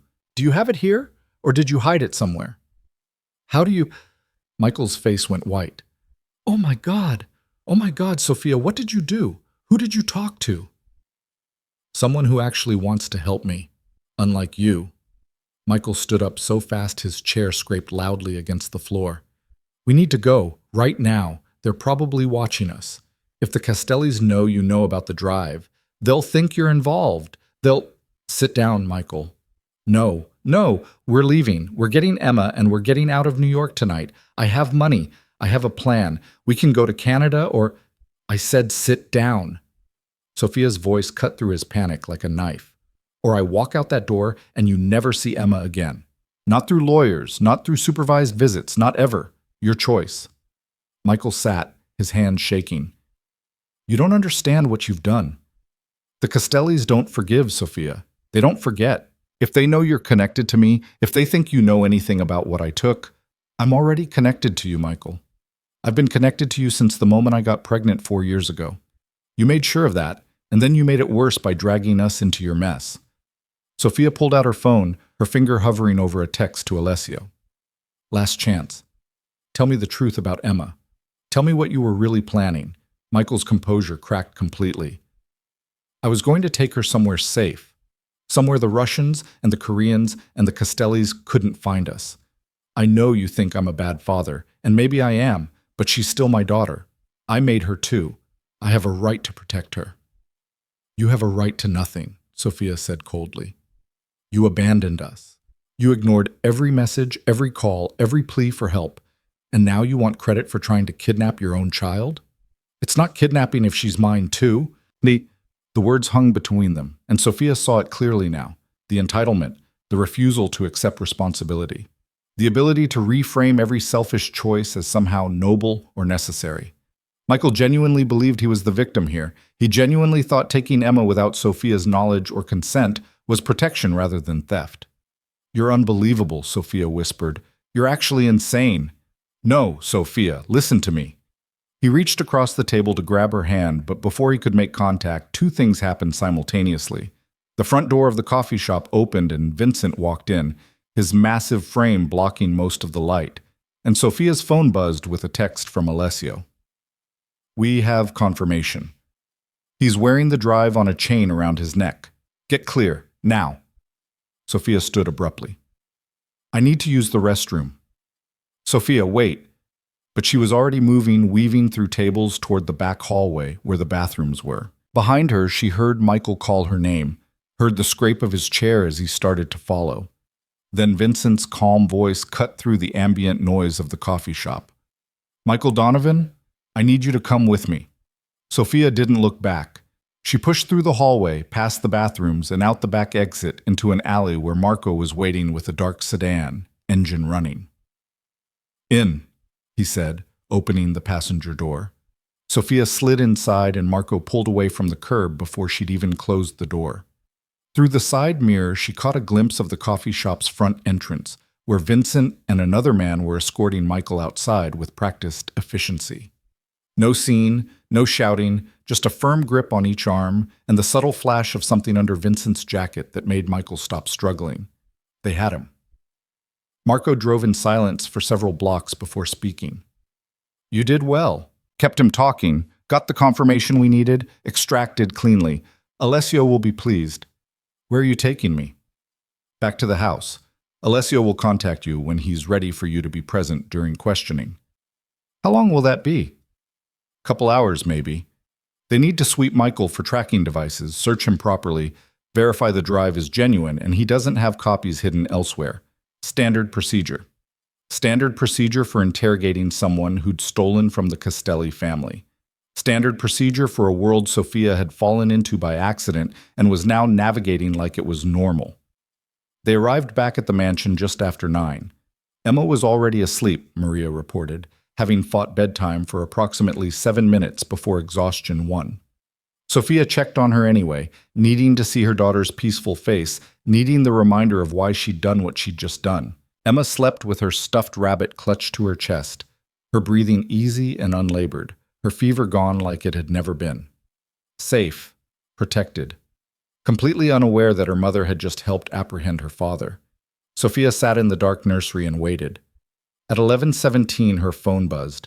We're ready. Marco will bring you. The drive took 40 minutes, heading deeper into industrial areas where buildings sat dark and abandoned, where streetlights flickered or didn't work at all, where the only sounds were distant traffic and the occasional siren. Marco pulled up to a warehouse that looked like every other warehouse on the block. Unremarkable, forgettable, the kind of place people passed without seeing. Inside was a different story. The main floor had been converted into something that looked half office, half operations center. Computers lined one wall, showing feeds from what must have been dozens of cameras around the city. A conference table dominated the center of the room, covered in documents and photos and equipment Sophia couldn't identify. Men in dark suits moved with purpose, speaking in low voices, the controlled chaos of people executing a complex plan. Alessio stood near the back wall, listening to Vincent report something. When he saw Sophia, he excused himself and crossed to her. "Thank you for coming," he said quietly. "I want to prepare you for what you're about to see. Michael has been searched and secured. We've recovered the flash drive from around his neck, and we're currently verifying it's the original and not a duplicate. He's in the back room, restrained but unharmed. I'm going to ask him questions about his plans regarding Emma, about the people he's working with, and about any copies he may have made of the stolen data. You can observe, but you cannot intervene. Understood?" "Understood." Alessio studied her face. "If at any point this becomes too much, if you need to leave, there's no shame in that. What you're about to witness isn't going to be pleasant. I'm not leaving until I hear him explain why he thought he could take my daughter." "All right, follow me." He led her through the warehouse to a door at the back. Through it was a smaller room, concrete walls and floor, a single metal chair bolted to the ground. Michael sat in that chair, his hands zip-tied behind his back, his face bruised and swelling on one side. When he saw Sophia, his expression went from fear to confusion to betrayal in rapid succession.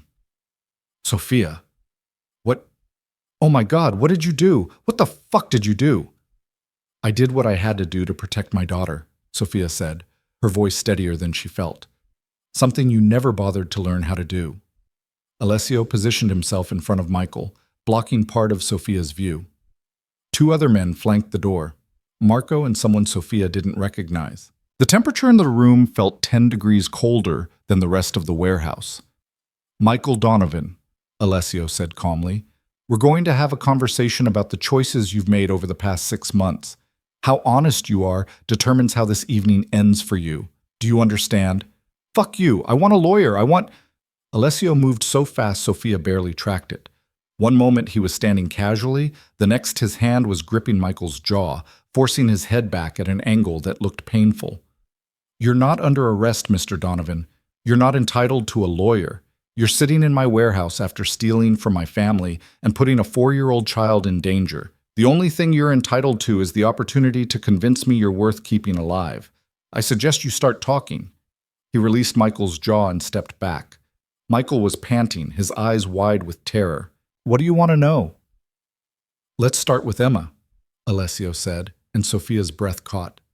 "You've been secretly spending time with her for approximately 6 months, taking her places without her mother's knowledge or permission, buying her things, making her promises. Why?" I'm her father. I wanted to know her. Wanted her to know me." "Try again, and this time, don't insult my intelligence." Michael swallowed hard. "I needed a backup plan. Something in case the deal with the Russians went bad. I thought if I had Emma, if I could disappear with her, they wouldn't hurt me because I'd have leverage. A kid. They wouldn't risk killing the father of a kid." Sophia felt like she'd been punched.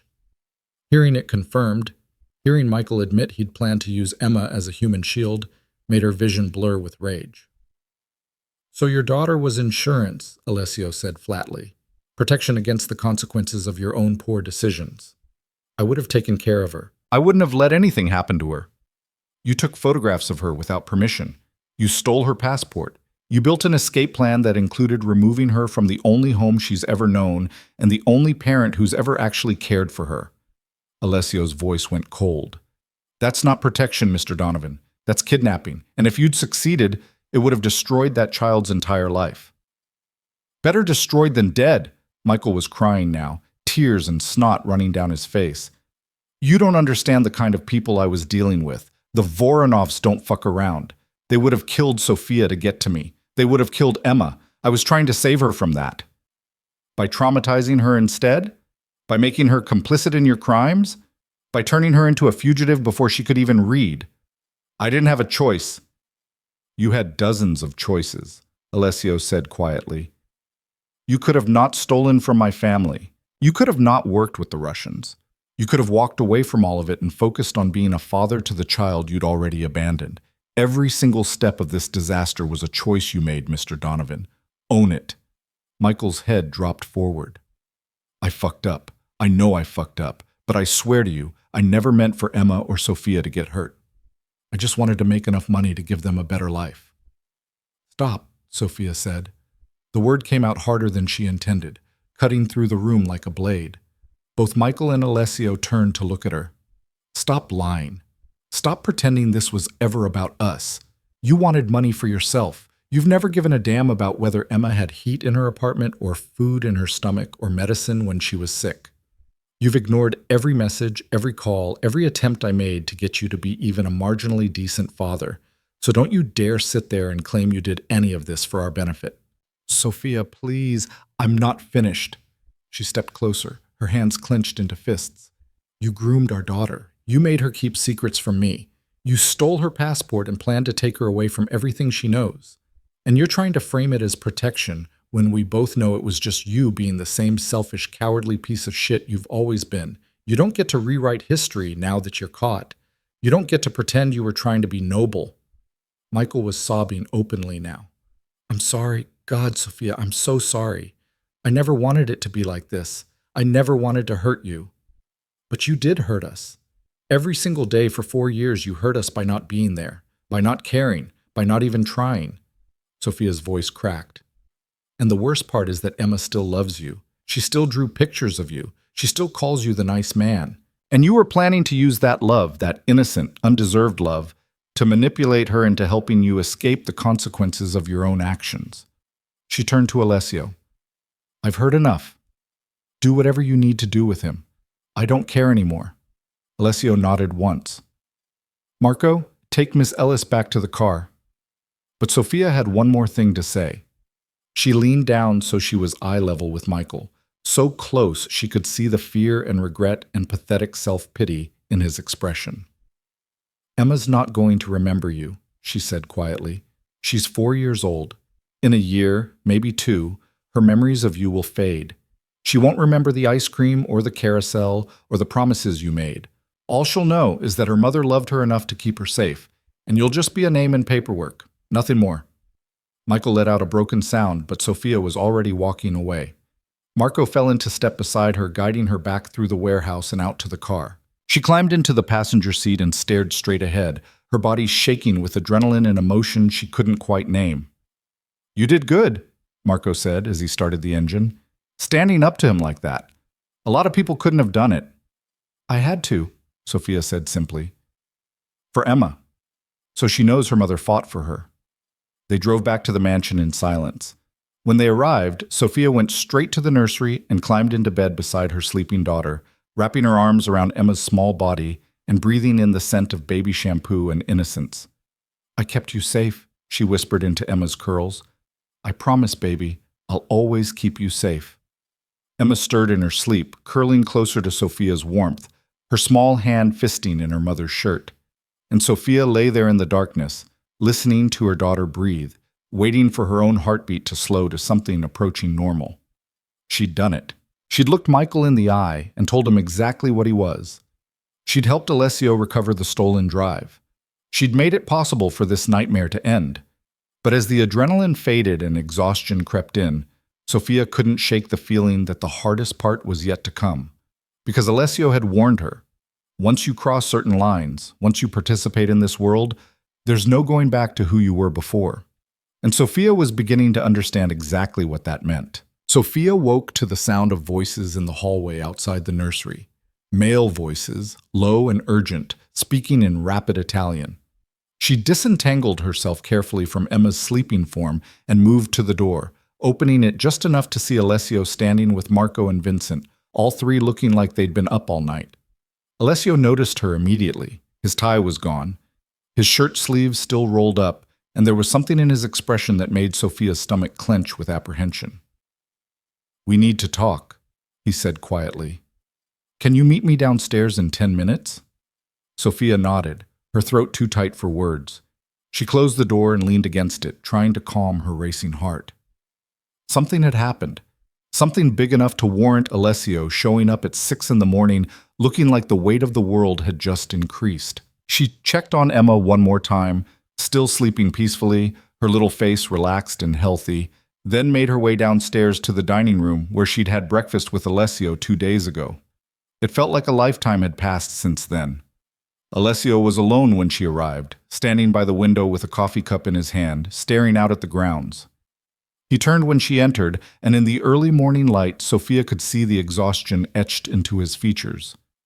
"Sit," he said, gesturing to the table. "Please." Sophia sat, her hands folded in her lap to keep them from shaking. Alessio took the chair across from her and set his coffee down with careful precision. "Michael talked," he began without preamble. Once he realized the severity of his situation, he became very cooperative. He gave us the locations of 3 backup copies of the stolen data, one in a storage unit in Queens, one with his cousin Tommy, and one uploaded to a cloud server using an encrypted account. My team has spent the night recovering and destroying all of them. "That's good, right?" Sophia asked. "That's what you needed?" "It's part of what I needed, but Michael also revealed something else, something that changes the equation considerably." Alessio's ice-blue eyes locked onto hers. "The Voronov organization knew about you and Emma before Michael ever stole from my family. They've been using the threat against you as leverage to keep Michael compliant, and now that Michael's been taken out of play, they're going to assume you know where he hid the information, which means you're still a target." The room seemed to tilt. "But you have the drive, you have all the copies, there's nothing for them to get from me." "They don't know that. From their perspective, Michael's girlfriend and the mother of his child are logical places to hide valuable intelligence. They'll come for you, Sophia. Maybe not today, maybe not this week, but they will come. And when they do, they won't be as patient or as reasonable as I've been." Sophia's breath came faster. "So what am I supposed to do? Hide forever? Run every time someone knocks on my door?" "No. You're supposed to let me handle this the way it needs to be handled." Alessio leaned forward, his expression intense. "I can neutralize the Voronov threat. I can make it clear that you're under my protection and that any move against you is a move against the Castelli family. But that level of protection comes with implications. It means you're associated with me publicly. It means anyone who sees you will know you're connected to my organization. It means the life you had before, working at a diner, living anonymously in Queens, raising Emma without any ties to this world. That life is over." "It was already over the moment I sent that text message," Sophia said quietly. "You said it yourself. I crossed a line. There's no going back." "There's always a choice, Ms. Ellis. I could arrange new identities for you and Emma. Send you somewhere far from New York with enough money to start fresh, and the kind of documentation that would make you disappear completely. You'd be safe, but you'd also be alone. No family, no friends, no connection to anything or anyone from your previous life. Just you and Emma against the world, in a place where no one knows your real name." It was what Sophia had asked for originally. Safety, a clean break, a chance to start over. But the thought of leaving, of taking Emma and running to some anonymous city where they knew no one, where Sophia would have to build an entire life from nothing while constantly looking over her shoulder, made her chest constrict with fear. "What's the alternative?" she asked. Alessio was quiet for a long moment, studying her face with an intensity that made Sophia feel exposed. "The alternative is you stay. You accept my protection in full, which means living under my roof for the foreseeable future, accepting the security measures I deem necessary, and allowing me to manage the threat against you until it's completely eliminated. It means Emma grows up in this house, with bodyguards and protocols and an understanding that her mother is connected to a world most people pretend doesn't exist. It means you trust me with your safety and your daughter's safety completely." "And what do you get out of this arrangement?" Sophia heard herself ask. "You're not offering all of this out of the goodness of your heart. What's in it for you, Alessio?" A ghost of a smile crossed his lips. "You're learning. That's good." He picked up his coffee cup, took a sip, then set it down again. "What I get is a resolution to a problem that could have destabilized several carefully balanced relationships in this city. Michael's theft wasn't just about the information on that drive. It was about disrespect. About someone thinking they could steal from the Castelli family without consequences. By recovering the drive and neutralizing the threat, I've sent a message to every other organization in New York that we're not weak, not vulnerable, not to be tested. That doesn't explain why you'd keep us here, why you'd extend your protection beyond just recovering your property. No, it doesn't. Alessio's gaze held hers. The truth is, Ms. Ellis, I respect what you did. The way you handled yourself during the meeting with Michael, the way you stood up to him in that warehouse, the way you've protected your daughter through circumstances that would have broken most people. That takes a particular kind of strength, the kind I don't often encounter. And strength like that, properly directed, is valuable. You want something from me, Sophia said slowly. Some kind of what? Service? Loyalty? I want you to consider staying because it's the best option for you and Emma, not because you're fleeing or hiding or desperately trying to survive. I want you to choose this life with clear eyes and full understanding of what it means. He paused. But yes, if you stay, I would expect certain things. Discretion about what you've witnessed and what you know. Compliance with security protocols. Trust that when I make decisions about your safety, those decisions are informed by experience and expertise you don't have. That sounds like control. It is control, but it's also protection.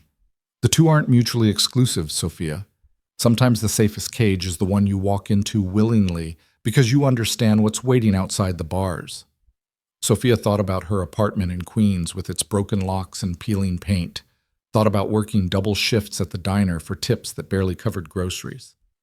Thought about the constant fear of eviction, of not being able to afford Emma's medicine, of Michael showing up drunk or high or desperate and causing a scene. That had been a cage too, just a different kind. How long do I have to decide? She asked. 24 hours. The Voronovs will expect to hear from Michael by tonight. When they don't, they'll start asking questions. I need to know whether you're staying under my protection or disappearing before those questions turn into actions. Sophia stood on shaking legs. I need to think. I need to be with Emma. Of course. Take the time you need. But Sophia? Alessio stood as well, and even exhausted and disheveled, he commanded the room. Whatever you decide, know that I meant what I said about new identities. If you choose to leave, I'll make sure you and Emma have everything you need to build a good life somewhere safe. You're not trapped here. You have options, real ones. Sophia nodded and left the dining room, her mind spinning. She made her way back upstairs and found Emma awake, sitting up in bed and rubbing her eyes sleepily. Mommy, I'm hungry. Let's get you some breakfast, baby. They went down to the kitchen, a massive space that Sophia had barely seen, all marble countertops and professional-grade appliances where Maria was already preparing food. She smiled when she saw Emma and immediately set about making pancakes shaped like butterflies while Sophia watched numbly. This could be Emma's life. Growing up in a mansion with staff who catered to her every need, with the best schools and doctors and opportunities money could buy. Protected from poverty and violence and all the ugliness Sophia had worked so hard to shield her from, but also growing up knowing her mother was connected to organized crime, growing up with bodyguards and security protocols, growing up in a world where trust was currency and violence was always just beneath the surface. Emma ate her butterfly pancakes with enthusiasm, chattering about her dreams and asking if they could go swimming in the pool she'd seen from her window. She was so innocent, so untouched by the decisions being made around her, and Sophia's heart ached with the weight of what she had to choose. Around noon, Dr. Chen arrived for Emma's follow-up appointment. She pronounced Emma fully recovered and cleared her to resume normal activities, which Emma celebrated by running circles around the media room while Sophia tried to keep up. She's got excellent energy, Dr. Chen observed with a smile. That's exactly what we want to see. I'll come back in a week to make sure everything's still progressing well, but honestly, she's a very healthy little girl. You've done a wonderful job with her, Ms. Ellis. Thank you, Sophia whispered. I've tried. It shows. Dr. Chen packed up her medical bag. Mr. Castelli asked me to remind you that if you need anything at all, I'm available 24/7. You're not alone in this, whatever this ends up being. After Dr. Chen left, Sophia took Emma outside to the gardens. It was a beautiful late February day, cold but sunny, and Emma ran ahead on the paths while Sophia followed at a distance. The grounds seemed to go on forever, meticulously maintained lawns, sculptured hedges, a fountain that Emma was absolutely enchanted by. Two men in dark suits maintained a subtle perimeter, never intrusive but always present, protection or surveillance, depending on how Sophia chose to interpret it. "Mommy, can we live here forever?" Emma asked, splashing her hands in the fountain's pool despite the cold water. "I don't know, baby. Maybe. Would you like that?" "Yes. It's so pretty, and Maria makes the best food, and there's a pool, and I have my own room with a princess bed." Emma's enthusiasm was infectious. "Can we stay, Mommy? Please?" Sophia looked at her daughter's hopeful face, at the joy radiating from her, at the health and energy that had been absent for so long. Emma didn't understand the implications of staying. She just knew she was warm and fed and safe and happy. Maybe that was enough. That evening, after Emma had been bathed and fed and tucked into bed with her stuffed rabbit, Sophia made her way to Alessio's office. She knocked once and entered without waiting for permission. He was at his desk, surrounded by paperwork and looking even more exhausted than he had that morning. But he straightened when he saw her, giving her his full attention. "I've made my decision," Sophia said. "I'm listening. I want to stay, but I have conditions." Alessio's eyebrow rose fractionally. "You're negotiating again, Ms. Ellis?" "I'm protecting my daughter's interests. There's a difference." Sophia took a deep breath. "If Emma and I stay here, I need guarantees. I need to know she'll have access to good schools, to therapy if she needs it, to a normal childhood as much as that's possible given the circumstances. I need to know that if something happens to me, she'll be taken care of. And I need to know that when she's old enough to make her own choices, she'll be free to leave if she wants to." Done. "I'm not finished. I also need to be useful. I can't just sit in this mansion and let you provide for us without contributing something. I need to work, to have purpose beyond just being someone you're protecting. Whatever that looks like in your world, I need to be part of something." Alessio leaned back in his chair, studying her with those ice blue eyes that seemed to see straight through her. "You're asking to be involved in my organization's operations. I'm asking to not be a kept woman and a charity case. I'm asking to earn the protection you're offering instead of just accepting it like some kind of damsel in distress. What skills do you have that would be useful to me?" It was a fair question.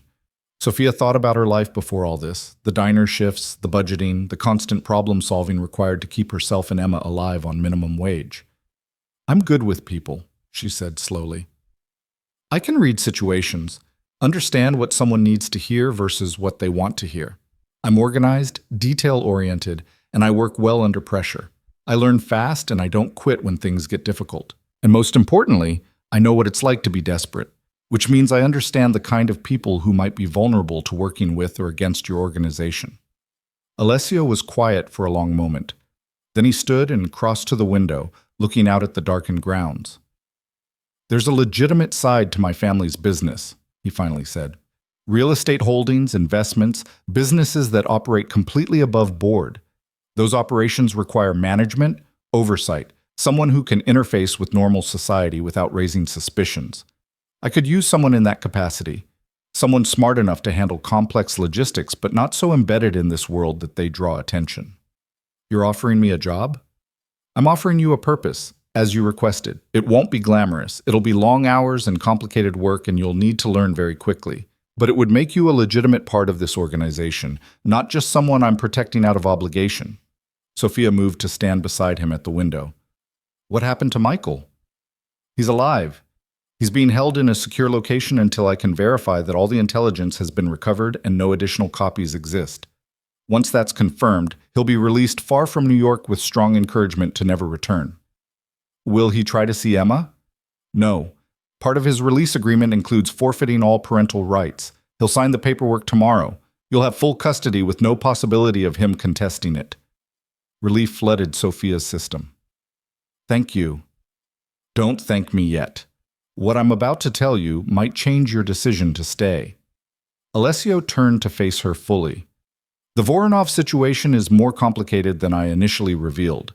Viktor Voronov, the head of their organization, has a personal stake in the information Michael stole. It includes details about his operations that could get him arrested or killed by his own people. He's not going to let this go quietly." "Meaning?" meaning I'm going to have to meet with him, negotiate a resolution that satisfies his need for retribution while protecting my own interests. And part of those negotiations will involve you." Sophia's stomach dropped. "You're going to use me as a bargaining chip?" "No, I'm going to present you as someone under my protection who had no knowledge of or involvement in Michael's theft. I'm going to make it clear that any action against you will be considered an act of war against my family. But Victor will want proof that you're genuinely under my protection and not just a convenient story I'm telling to shield a co-conspirator." "What kind of proof?" Alessio hesitated, and that hesitation told Sophia everything she needed to know about how uncomfortable he was with what he was about to say. "He'll want to see you, confirm that you exist, that you're actually here, that my protection is real and not just posturing. It'll be a brief meeting, highly controlled, with my people present at all times. But it's necessary to close this situation permanently." "When?" "Tomorrow night. I'll bring him here to the house and you'll join us for dinner. You'll be polite, answer any direct questions honestly, and demonstrate that you're exactly what I'm claiming, a civilian who got caught up in Michael's mess through no fault of your own." Sophia thought about sitting at a table with a Russian mob boss, about being scrutinized and assessed and judged by someone who could order her death with a phone call. The thought made her want to vomit, but she also thought about Emma sleeping upstairs safe and healthy and happy. Thought about the alternative, running to some unknown city with a child in a suitcase and a fake name, constantly afraid of being found. "Okay," she said quietly. "I'll do it." But Emma stays out of sight. She doesn't meet him, doesn't even know he's here. Agreed. Maria will keep her occupied in the East Wing. Victor won't even know she exists. Alessio's expression softened fractionally. "I know this is asking a lot, Sophia. More than most people would be willing to give, but I need you to trust that I know what I'm doing. I've navigated situations like this before. I'll keep you safe." "You keep saying that. Keep me safe, protect me. But Alessio, I need you to understand something." Sophia met his eyes directly. "I'm not doing this just because you're offering protection. I'm doing this because, for the first time in 4 years, I'm not drowning. For the first time since Emma was born, I'm not terrified every single day that I won't be able to provide for her. This life you're offering, it's not perfect, and it's definitely not normal, but it's better than what I had. And I'm willing to fight to keep it." Something shifted in Alessio's expression. Surprise, maybe, or respect. "You're stronger than I gave you credit for." "I'm a single mother who kept herself and her daughter alive on poverty wages while dealing with a deadbeat ex in a system designed to keep people like me struggling. Strength is the only thing I've ever had." Alessio smiled then, a genuine expression that transformed his face from intimidating to almost handsome. "Then I think we'll work well together, Miss Ellis. Welcome to the family." The next day passed in a blur of preparation. Maria helped Sophia select appropriate clothing for the dinner with Viktor Voronov. Elegant but not flashy, professional but not cold. A simple black dress that fit perfectly. Understated jewelry. Heels that Sophia practiced walking in because she hadn't worn anything but sneakers in years. Emma, bless her, was completely oblivious to the tension in the house. She spent the day in the media room watching movies and playing with toys that had appeared seemingly from nowhere, while Sophia went over her story with Alessio and Marco until she could recite it in her sleep. She was Sophia Ellis, single mother, former girlfriend of Michael Donovan. She'd had no contact with Michael beyond attempted requests for child support. She knew nothing about his criminal activities until Alessio's people had contacted her. She was cooperating fully and grateful for the protection being offered. Nothing more, nothing less. As evening approached, Sophia's nerves ratcheted higher. She checked on Emma one last time before the meeting. Her daughter was having dinner with Maria in the East Wing, completely unaware that anything unusual was happening. "Be good for Maria, okay, baby?" "I will, Mommy. You look pretty." "Thank you, sweetheart. I'll check on you before bed." Sophia made her way downstairs, her heart pounding so hard she could feel it in her throat. Alessio was in the foyer, dressed in a charcoal suit that probably cost more than Sophia's old car, looking every inch the powerful man he was. "Ready?" he asked quietly. "No, but I'm doing it anyway." That's all anyone can ask. He offered her his arm, and after a moment's hesitation, Sophia took it. "Remember, you're under my protection. Victor understands what that means. He won't threaten you, won't try to intimidate you. This is just verification, just closing a loop. A car pulled up outside. Black, expensive, flanked by two other vehicles. Sophia watched through the window as four men emerged. Three of them clearly security. The fourth was older, maybe 55 or 60, with silver hair and the kind of face that had seen violence and grown comfortable with it. Viktor Voronov. He entered the mansion like he owned it, his security fanning out to sweep the foyer before allowing him to proceed. His eyes landed on Sophia, and she forced herself to meet his gaze without flinching. "Alessio," Victor said, his accent thick and his voice gravelly. "This is the woman?" "Victor, this is Sophia Ellis." "Sophia, Viktor Voronov." Sophia extended her hand. "Mr. Voronov." Victor took her hand, his grip firm but not crushing, and studied her face with unsettling intensity. "You're the mother of Michael Donovan's child." "I am." "And you claim you knew nothing about what he stole from the Castelli family?" "I didn't even know Michael was involved with your organization or the Castellis until Mr. Castelli's people contacted me. Michael and I haven't been together in years. He's barely been involved in our daughter's life." Victor released her hand and turned to Alessio. "She's telling the truth. I can always tell when someone's lying, and she's not lying." "I told you she wasn't involved," Alessio said calmly. "You told me many things I needed to verify." Victor turned back to Sophia. "I apologize for any distress my organization may have caused you or your child. Michael Donovan made choices that put you in danger, and for that he will answer. But you have my word. You and your daughter are not targets. You're under Castelli protection, and I respect that." The relief that washed over Sophia was almost dizzying. "Thank you." "Come," Alessio said, gesturing toward the dining room. "Let's discuss the terms of our arrangement over dinner." The meal was surreal, sitting at a table with men who controlled vast criminal enterprises, discussing territory and operations and agreements like it was a normal business dinner. Sophia mostly listened, answering questions when directly addressed, but otherwise staying quiet. Victor was surprisingly charming when he wanted to be, telling stories about his early days in New York that were probably sanitized versions of violent reality. Alessio matched him drink for drink and story for story, the two of them circling each other verbally in a dance of mutual respect and barely concealed threat. By the time dessert was served, they'd reached an agreement. Victor's organization would consider the matter with Michael closed. The Castellis would provide certain considerations in disputed territories. Everyone walked away satisfied that they hadn't lost face or ground.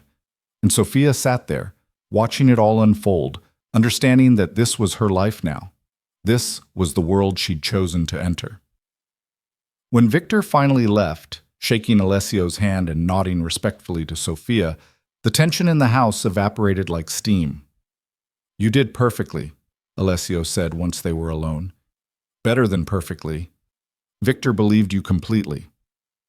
"I wasn't lying." "I know. That's what made it so effective." He poured himself a drink from the bar in the living room. "The threat is neutralized, Sophia. The Voronovs won't come after you. The Koreans and the Irish were never really in play. They were just opportunistic vultures hoping to profit from someone else's mess.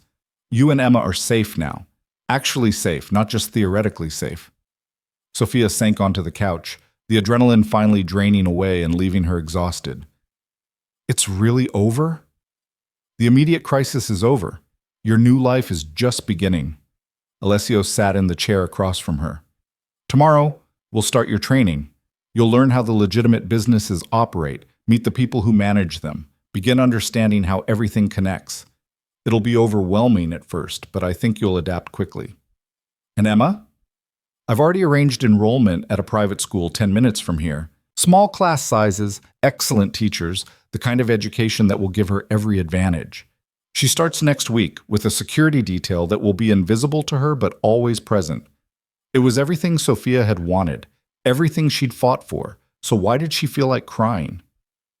"Hey," Alessio said softly, and when Sophia looked up, his expression was gentler than she'd ever seen it.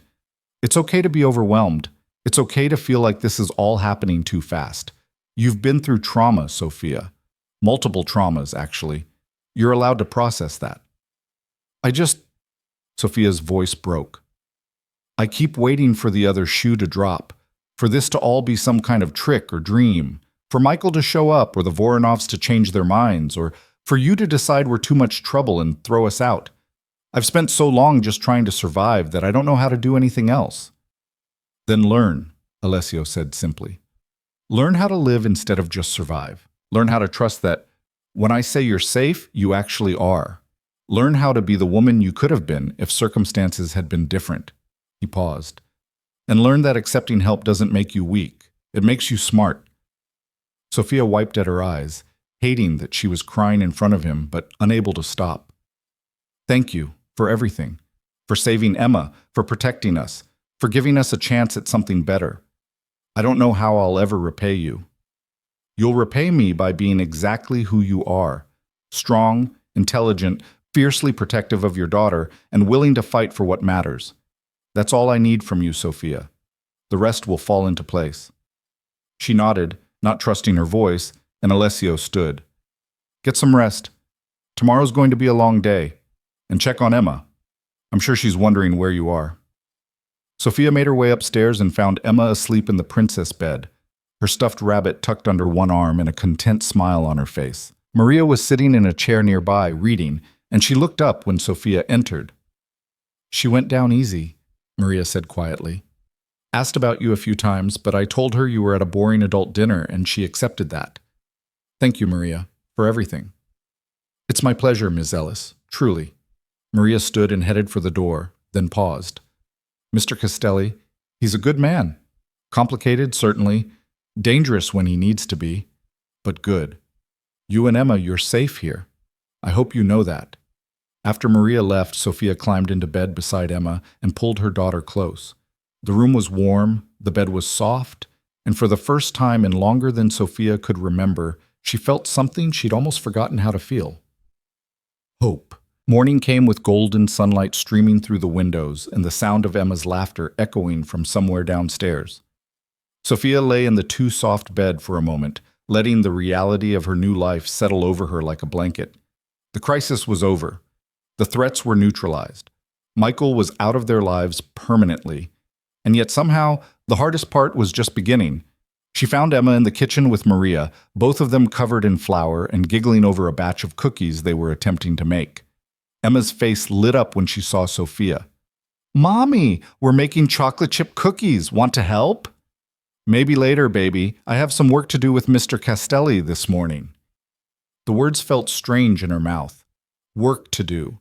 Like she was a real professional with a real job instead of a broke single mother who'd stumbled into this world by accident. Okay, can I have a cookie when they're done? You can have 2 cookies, Sophia promised, kissing the top of Emma's head. Be good for Maria. She found Alessio in his study, already dressed for the day and surrounded by paperwork that seemed to multiply every time she saw him. He looked up when she entered and gestured to the chair across from his desk.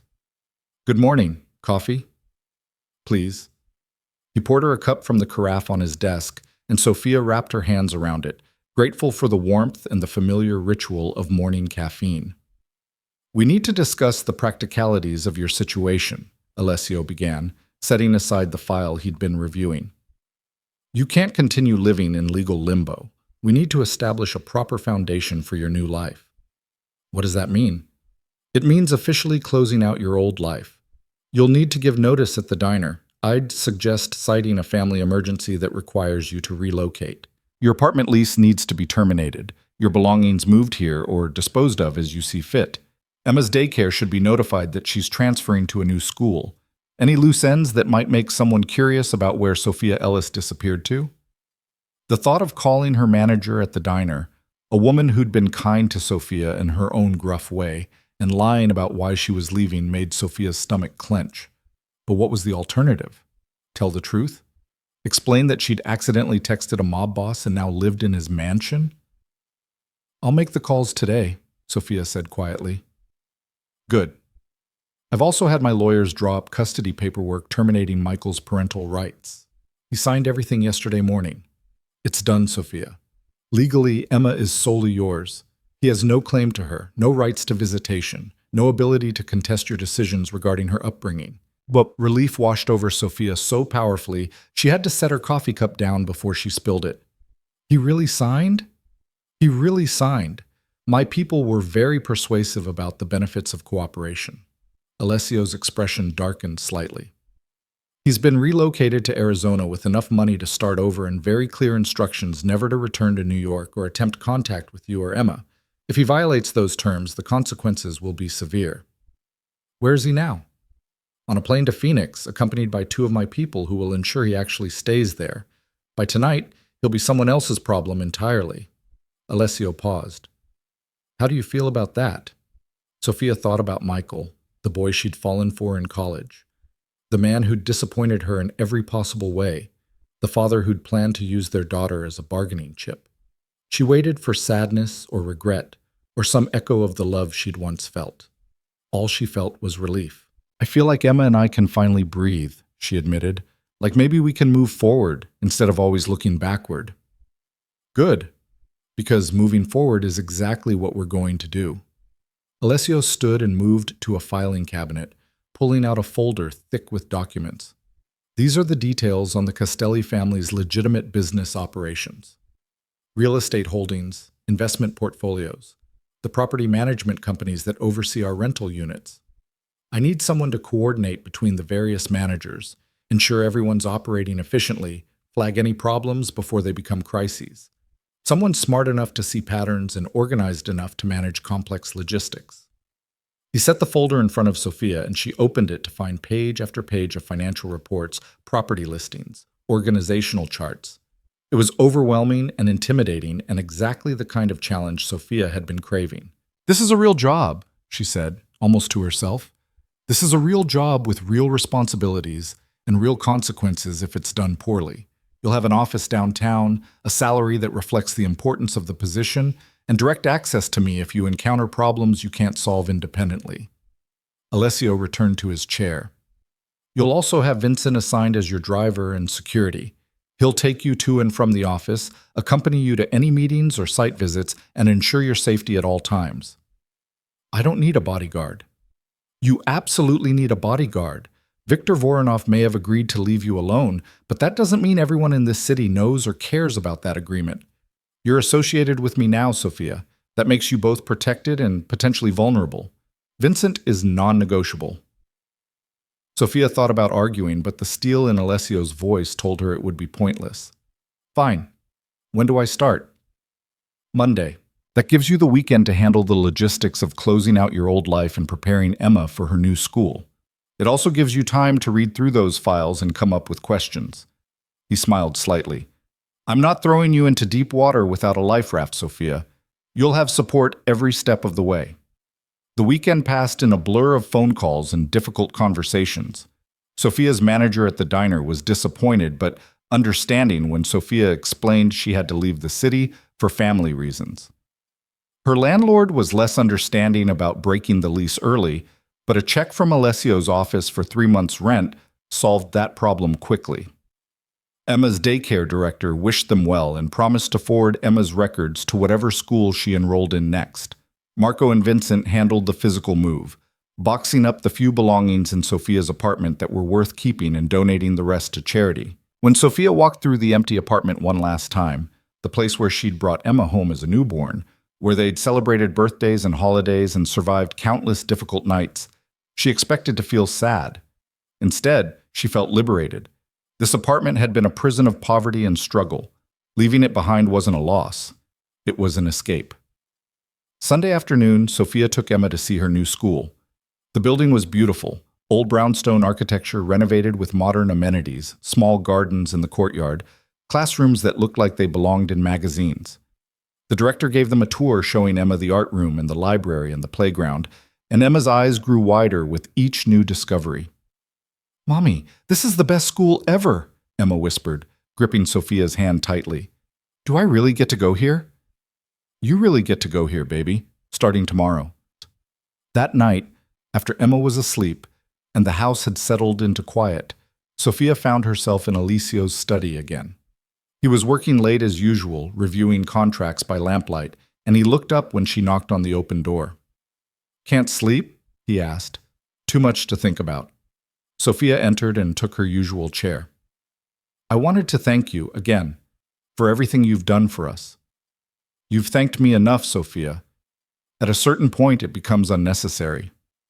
I don't think I'll ever feel like I've thanked you enough. You gave us a life, Alessio. A real life with safety and stability and opportunities Emma never would have had otherwise.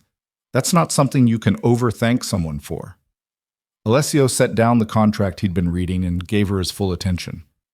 You're giving me too much credit. I provided resources and protection, yes. But you're the one who made the hard choices. You're the one who faced down Michael and Viktor Voronov and every difficult moment of this transition without breaking. I facilitated, Sophia. You executed. We make a good team then. We do. Something shifted in his expression, something Sophia couldn't quite read. I should tell you something about why I've invested so much in helping you and Emma. Sophia's heart rate picked up. Okay. When I was 8 years old, my mother left my father. She couldn't handle the violence of this life, the constant fear, the knowledge that every day might be the day someone decided to use her or my sister or me as leverage against him. She tried to take us with her, tried to build a safe life somewhere my father's enemies couldn't reach. But she had no money, no skills, no support system. She was a civilian trying to navigate a world designed to exploit people exactly like her. Alessio paused, his ice blue eyes distant with memory. She lasted 6 months. Then my father's enemies found her. They killed her to send him a message, and they would have killed my sister and me too if my father's people hadn't arrived when they did. I was 9 years old, hiding in a closet, listening to my mother die because she didn't have the resources or the protection to survive the consequences of my father's choices. Sophia's breath caught. Alessio, I'm so sorry. Don't be sorry. Be aware. He leaned forward, his expression intense. When I saw you in that apartment with Emma, struggling to survive on poverty wages, dealing with a man who'd abandoned you, facing threats you didn't understand from a world you'd never asked to be part of, I saw my mother, and I made a decision that I would not let history repeat itself. I would not let another woman and child suffer because they lacked the resources to protect themselves from the consequences of a man's poor decisions. Understanding dawned slowly, like sunrise. This was never just about recovering the flash drive. The flash drive was important. Michael needed to be dealt with, but you and Emma, you became important in a different way. You became a chance to do what I couldn't do as a child, to actually save someone. Sophia didn't know what to say. The revelation reframed everything she'd assumed about Alessio's motivations, everything she'd understood about their arrangement. I'm not trying to make you uncomfortable, Alessio continued, and I'm not asking for gratitude or anything else in return. I just wanted you to understand that my investment in your safety isn't purely practical. It's personal. And it's not going to end just because the immediate crisis is over. You and Emma are part of this family now, Sophia. That's not a temporary situation. That's permanent, if you want it to be. What are you saying? I'm saying that this house is your home for as long as you want it to be. The job I'm offering isn't charity or a temporary position. It's a career with room for growth and advancement. Emma's education, her security, her future, those are things I'm committing to long term. You're not guests here, Sophia. You're family, if you choose to accept that. The weight of what he was offering settled over Sophia like a blanket. Not just protection or employment, but belonging.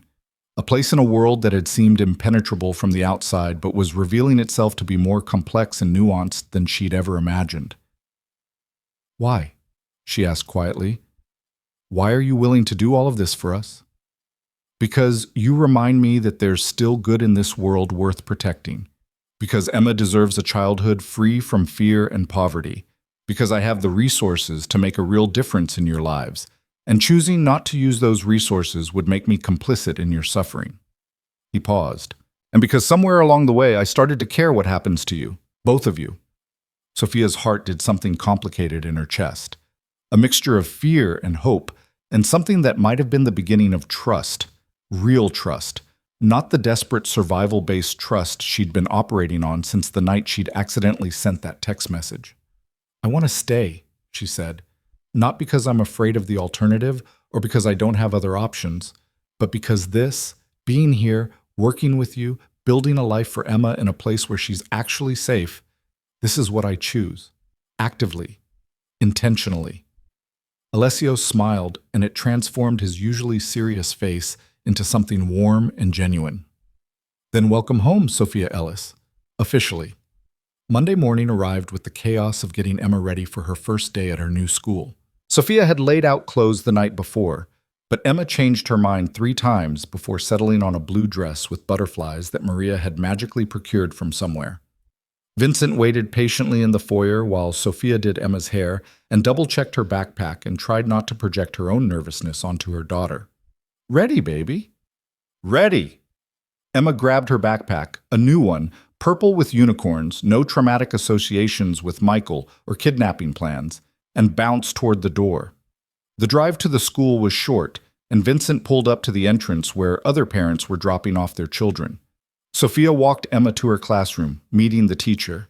Ms. Rodriguez, young and enthusiastic and immediately charmed by Emma's chatter, and watching her daughter integrate seamlessly into a group of kids playing with blocks.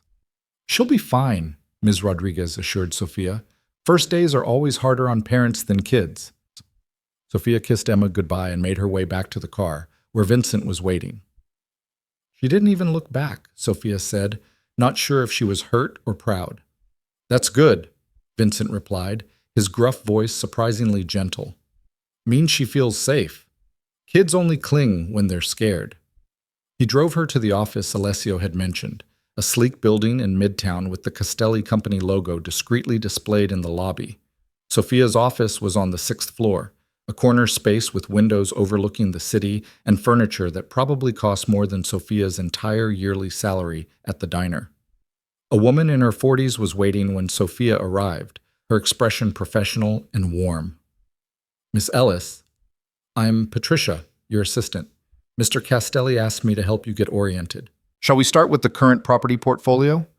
The day was a whirlwind of information, spreadsheets and reports and meetings with managers who ran various aspects of the Castelli real estate empire. Patricia was patient and thorough, walking Sophia through each system and process, answering questions without making Sophia feel stupid for asking. By the time Vincent drove her back to pick up Emma from school, Sophia's brain was overflowing with new information and her feet hurt from the heels she still wasn't used to. But she also felt energized in a way she hadn't in years, challenged, useful, like she was actually building something instead of just desperately trying to survive. Emma bounded out of school full of stories about her new friends and the art project they'd made and how Ms. Rodriguez let them have extra time at recess. She chattered the entire drive home, and Sophia listened with a full heart, recognizing the joy in her daughter's voice as something that had been missing for too long. That night, after Emma was asleep and Sophia had changed into comfortable clothes, she found Alessio in the living room with a glass of wine, staring into the fireplace. "How was the first day?" he asked as she settled onto the couch. "Overwhelming, exhausting, amazing." Sophia accepted the glass of wine he poured for her. "I have so much to learn. Patricia must think I'm completely incompetent." "Patricia thinks you're smart and eager to learn, which are the only 2 qualities that matter. The rest is just training and experience." Alessio raised his glass in a small toast. "To new beginnings." "To new beginnings," Sophia echoed, clinking her glass against his. They sat in comfortable silence for a while, the fire crackling and the house settling around them. Finally, Sophia asked the question that had been nagging at her all day. "What happens if I'm not good at this? The job, I mean. What if I can't handle the responsibility or I make mistakes that cost the company money?" "Then you'll learn from those mistakes and do better next time." "Sophia, I'm not expecting perfection. I'm expecting effort and growth, and the same determination you showed when you were raising Emma on minimum wage. That's all anyone can ask. And if someone from your world, someone who doesn't like that you've brought civilians into the organization, decides I'm a liability?" Alessio's expression went cold in a way that made Sophia remember exactly who she was talking to. "Then they'll have to go through me to get to you, and I promise you, Sophia, no one goes through me without regretting it." The certainty in his voice should have been frightening. Instead, it made Sophia feel safer than she'd ever felt in her life. Weeks turned into months, and Sophia settled into her new life with surprising ease. The job that had seemed impossible at first became manageable, then interesting, then genuinely engaging. She discovered she had a knack for problem solving and people management, for seeing connections between different properties and operations that others missed. Patricia became a friend as well as an assistant, and the managers Sophia worked with gradually shifted from skepticism to respect. Emma thrived at her new school, making friends and excelling in her classes, her health robust and her spirit bright. She never asked about Michael, never seemed to miss him, and gradually the memories of their old life, the cold apartment, the constant worry, the fear, faded into something distant and unimportant. Sophia and Alessio fell into a rhythm of evening conversations by the fireplace, discussing business and life and everything in between. Sometimes Marco or Vincent joined them, their presence comfortable and familiar. Sometimes Maria would bring coffee and pastries and linger to share stories about her own family. The mansion that had felt like a fortress began to feel like a home. One evening in late April, Sophia was reviewing reports in her office at home when Alessio knocked on her door. "Do you have a minute?" he asked. "For you?" "Always." He entered and closed the door behind him, his expression more serious than usual. "I need to tell you something. Michael is dead." Sophia's hand stilled on the keyboard. "What happened?" "Car accident in Phoenix. He was drunk, ran a red light, hit a telephone pole, died on impact." Alessio paused. "I wanted you to hear it from me before the news reached you some other way." Sophia waited for grief or sadness, or some emotion beyond the strange numbness spreading through her chest. "Was it really an accident?" "Yes. My people confirmed the police reports. There was no foul play, no indication of anything beyond Michael being drunk and making yet another poor decision. It was genuine tragedy brought on by his own choices." "Should I feel something?" Sophia asked quietly. "Should I be sad or relieved, or I don't know what I should be feeling?" "There's no should in grief, Sophia. You feel what you feel, and that's enough." Alessio crossed to her desk and leaned against it. "Do you want to tell Emma?" "No, she's 4 years old. She barely remembers him as it is. I'll tell her someday when she's old enough to understand and process it, but not now. Right now she's happy and safe and building a life that doesn't include the trauma of that relationship. I want to protect that for as long as I can. I think that's wise." They sat in silence for a moment, and Sophia realized with some surprise that what she felt wasn't grief for Michael. It was grief for the person he could have been, the father he might have been to Emma if he'd made different choices. But grief for who he actually was? No. That well was empty. "Thank you for telling me," she finally said. "Of course." Alessio stood to leave, then hesitated. "Sophia, can I ask you something?" "Anything." "Are you happy? Here, I mean, in this life we've built. Is it what you wanted?" Sophia thought about the question, really thought about it. She thought about Emma's laughter echoing through the halls, about the satisfaction of solving complex problems at work, about evening conversations by the fireplace, and the absence of fear that had colored every moment of her old life. She thought about trust and safety and belonging. "I'm happier than I ever thought I'd be," she said honestly. "This life, it's not what I expected or planned for, but it's better than anything I could have imagined for myself or Emma. So yes, Alessio, I'm happy, truly happy." The smile that crossed his face was genuine and warm. "Good. That's all I wanted to know." As spring turned to summer and Emma finished her first year at her new school with excellent grades and a stack of artwork Sophia proudly displayed in her office, Sophia found herself reflecting on the journey that had brought them here. One wrong text message, one moment of exhausted desperation, one accidental connection that had changed everything. She thought about the woman she'd been 6 months ago, broken down by poverty and fear, struggling just to keep herself and Emma alive, convinced that this was all life had to offer. That woman felt like a stranger now. In her place was someone stronger, more confident, more capable of protecting what mattered.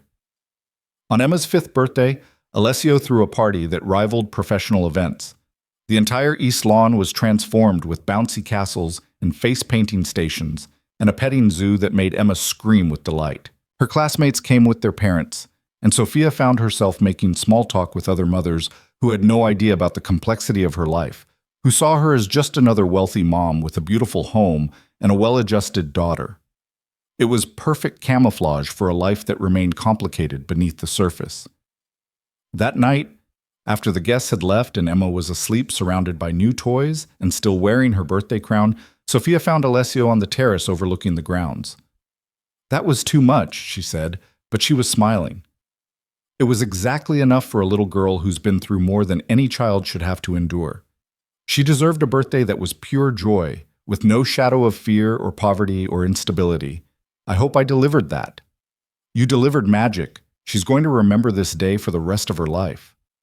Alessio was quiet for a moment, looking out at the darkened grounds. "I want to ask you something, and I need you to be honest with me. Okay? Do you ever regret it, staying here instead of taking the new identities and disappearing somewhere no one knew you?" Sophia thought about the question, giving it the consideration it deserved. "Sometimes I wonder what that life would have been like. Whether Emma and I would have been happy in some small town where no one knew our history. Whether I would have built something meaningful on my own without your help or resources. But regret? No. I don't regret staying. I don't regret choosing this life. I don't regret choosing you." She realized what she'd said a second too late, heat flooding her cheeks. "I mean, choosing to accept your protection, to work with you, not choosing you personally, that's not what I—" "Sophia," Alessio's voice cut through her rambling. "It's okay. I understand what you meant." But when she looked at him, she saw something in his expression that made her wonder if he really did understand, or if maybe, just maybe, he'd heard exactly what she'd accidentally revealed. "I should check on Emma," she said, needing to escape before she said anything else she couldn't take back. "Sophia, wait." She paused, her hand on the door handle. "I'm glad you chose to stay," Alessio said quietly. "I'm glad you and Emma are here. I'm glad I get to be part of your lives. I just wanted you to know that." Sophia nodded, not trusting her voice, and went inside. That night, lying in bed and listening to Emma's soft breathing from the next room, Sophia acknowledged something she'd been avoiding for months. Somewhere along the way, her gratitude toward Alessio had transformed into something more complex. Respect had become trust, and trust had become something that felt dangerously close to affection, maybe even love. The thought should have terrified her. Instead, it felt like the most natural thing in the world. This man who'd saved her and Emma, who'd given them safety and purpose and a family, who showed Emma patience and kindness and taught Sophia that strength could coexist with gentleness. Of course, she'd fallen for him. How could she not? But what to do with that knowledge was a question for another day. As summer progressed and Sophia's role in the organization expanded, she found herself increasingly trusted with sensitive information and complex decisions. Alessio consulted her on property acquisitions, sought her input on personnel issues, included her in strategic planning sessions that shaped the direction of the entire enterprise. She was no longer just an employee or someone under protection. She was a genuine partner in managing the legitimate side of the Castelli empire.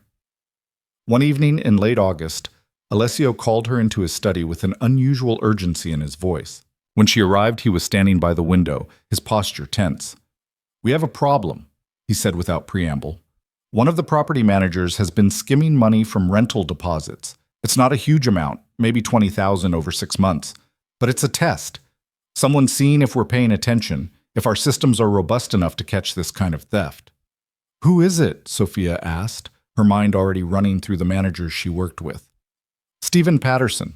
He manages the portfolio in Brooklyn, about 30 units, mostly rent-stabilized apartments in neighborhoods that are gentrifying.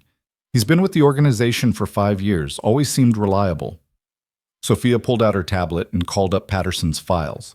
She'd worked with him several times, always found him professional and competent. But as she reviewed his recent reports with new eyes, she started seeing patterns.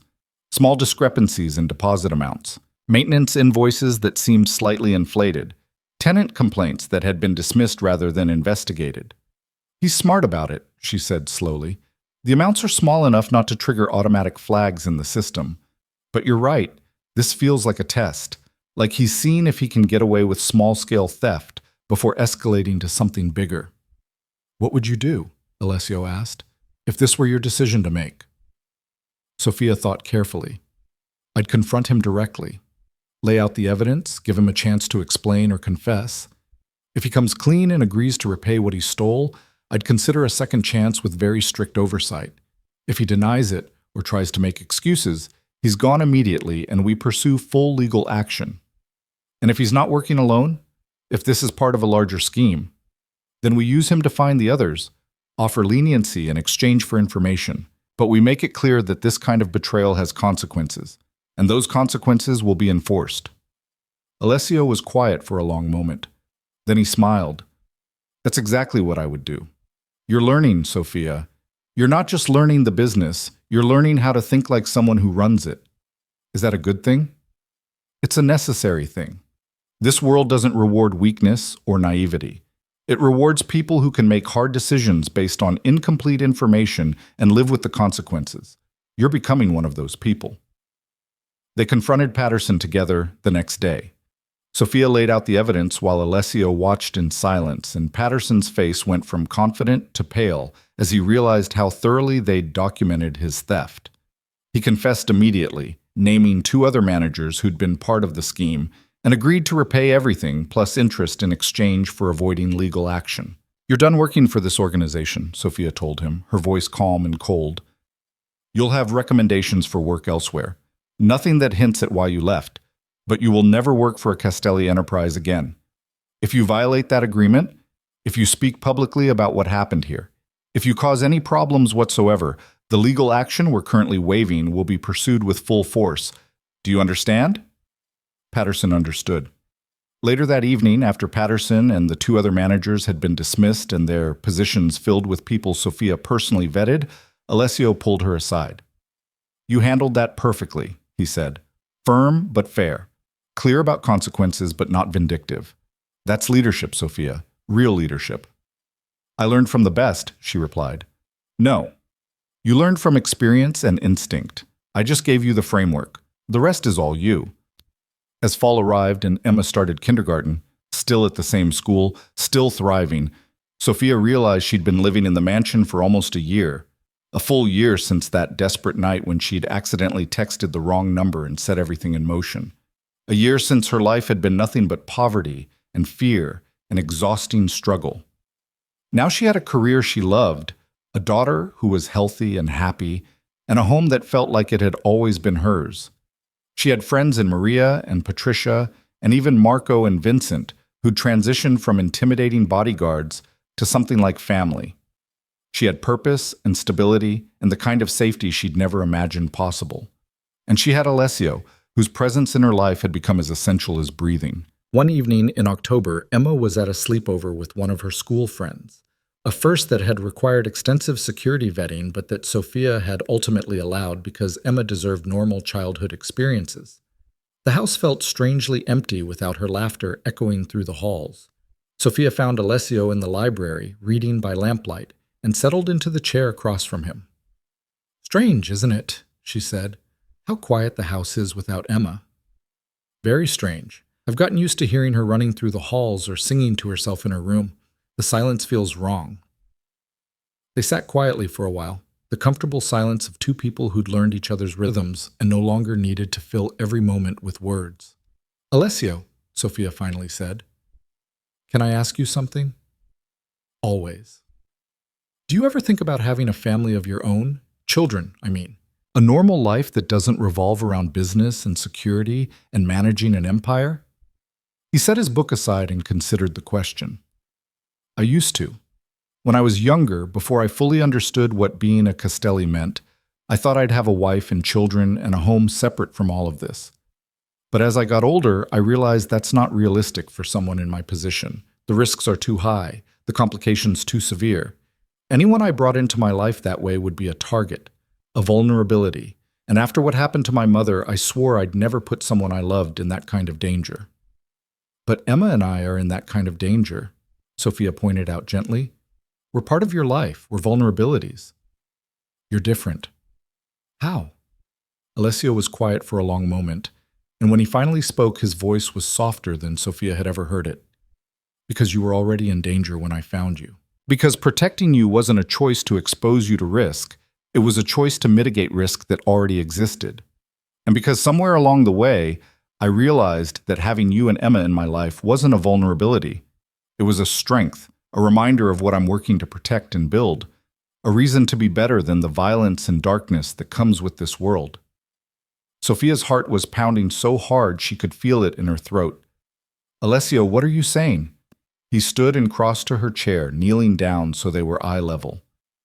I'm saying that I care about you, Sophia, more than I should, more than is probably wise, but also more than I can deny anymore. I'm saying that this past year, watching you build a life here, watching Emma grow and thrive, working alongside you and seeing your strength and intelligence and determination, it's been the best year of my life. And I'm saying that if you feel even a fraction of what I feel, if there's any possibility that you might want this to be more than just a professional arrangement or a protective custody situation, then I'd like to explore what that might look like. Sophia couldn't breathe, couldn't think, could only stare at this powerful, dangerous man kneeling in front of her and offering her something she'd been afraid to even hope for. I feel it too, she whispered. I've felt it for months. I was just scared to say anything because I didn't want to ruin what we have. I didn't want to risk Emma's security or my job or this life we've built by making things complicated. Things are already complicated, Alessio said with a slight smile. What's a little more complication between two people who've survived everything we've survived?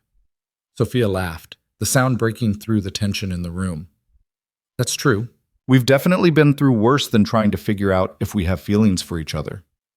So what do you say, Sophia Ellis? Are you willing to take this risk with me? She thought about everything that had brought them to this moment, the wrong text message, the danger, the hard decisions and difficult transformations, the way Alessio had given her and Emma not just safety, but purpose and belonging and family, the way her heart had slowly, inevitably, fallen for this man who'd saved them in every way that mattered. Yes, she said, I'm willing to take this risk. I'm willing to take any risk, as long as it's with you. Alessio smiled, that rare, genuine smile that transformed his entire face, and stood, pulling Sophia to her feet and into his arms. When he kissed her, it felt like coming home and stepping into adventure all at once. It felt like the beginning of something new and the culmination of something that had been building since that first night. It felt like exactly where she was supposed to be. They stood there in the library, wrapped in each other's arms, while outside the October wind whispered through the trees and the house settled around them. Somewhere in the city, Emma was laughing at a sleepover with her friends, safe and happy and loved. Somewhere in the distance, the world continued with all its complexity and danger and unexpected beauty. But here, in this moment, everything was exactly as it should be. When they finally pulled apart, Sophia looked up at Alessio with a smile. So what happens now? Now, he said, we figure it out together. We build whatever this is going to be, one day at a time, one decision at a time. We protect what matters, you, Emma, this family we've created, and we stop being afraid of what might go wrong and start embracing what's going right. I like that plan. Good, because I'm not letting you go, Sophia Ellis. You're stuck with me now. Promise? She asked, only half joking. Promise, he replied, completely serious. You and Emma are mine to protect, mine to care for, mine to love. If you'll have me. We'll have you, Sophia said. We already have you. We have for a long time now.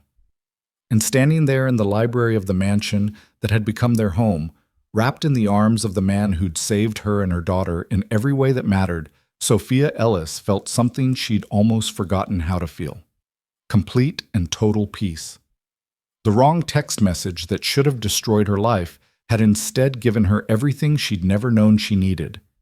Safety and purpose, and family and love. Real love. The kind that was built on trust and respect and shared survival of impossible circumstances. This life wasn't what she'd planned. It wasn't what she'd expected. It wasn't even what she'd thought she wanted when she'd been struggling in that cold apartment in Queens, desperately trying to keep herself and Emma alive. But it was better than anything she could have imagined. And as Alessio held her close and whispered promises about their future, Sophia knew with absolute certainty that she'd made the right choice. Not just in staying, but in trusting, in risking, in opening her heart to the possibility of something more. One wrong text had brought her here. One right choice, and another had let her stay. And now, finally, Sophia Ellis and her daughter Emma had found what they'd been searching for all along: a home, a family, and a future where they could finally, truly breathe.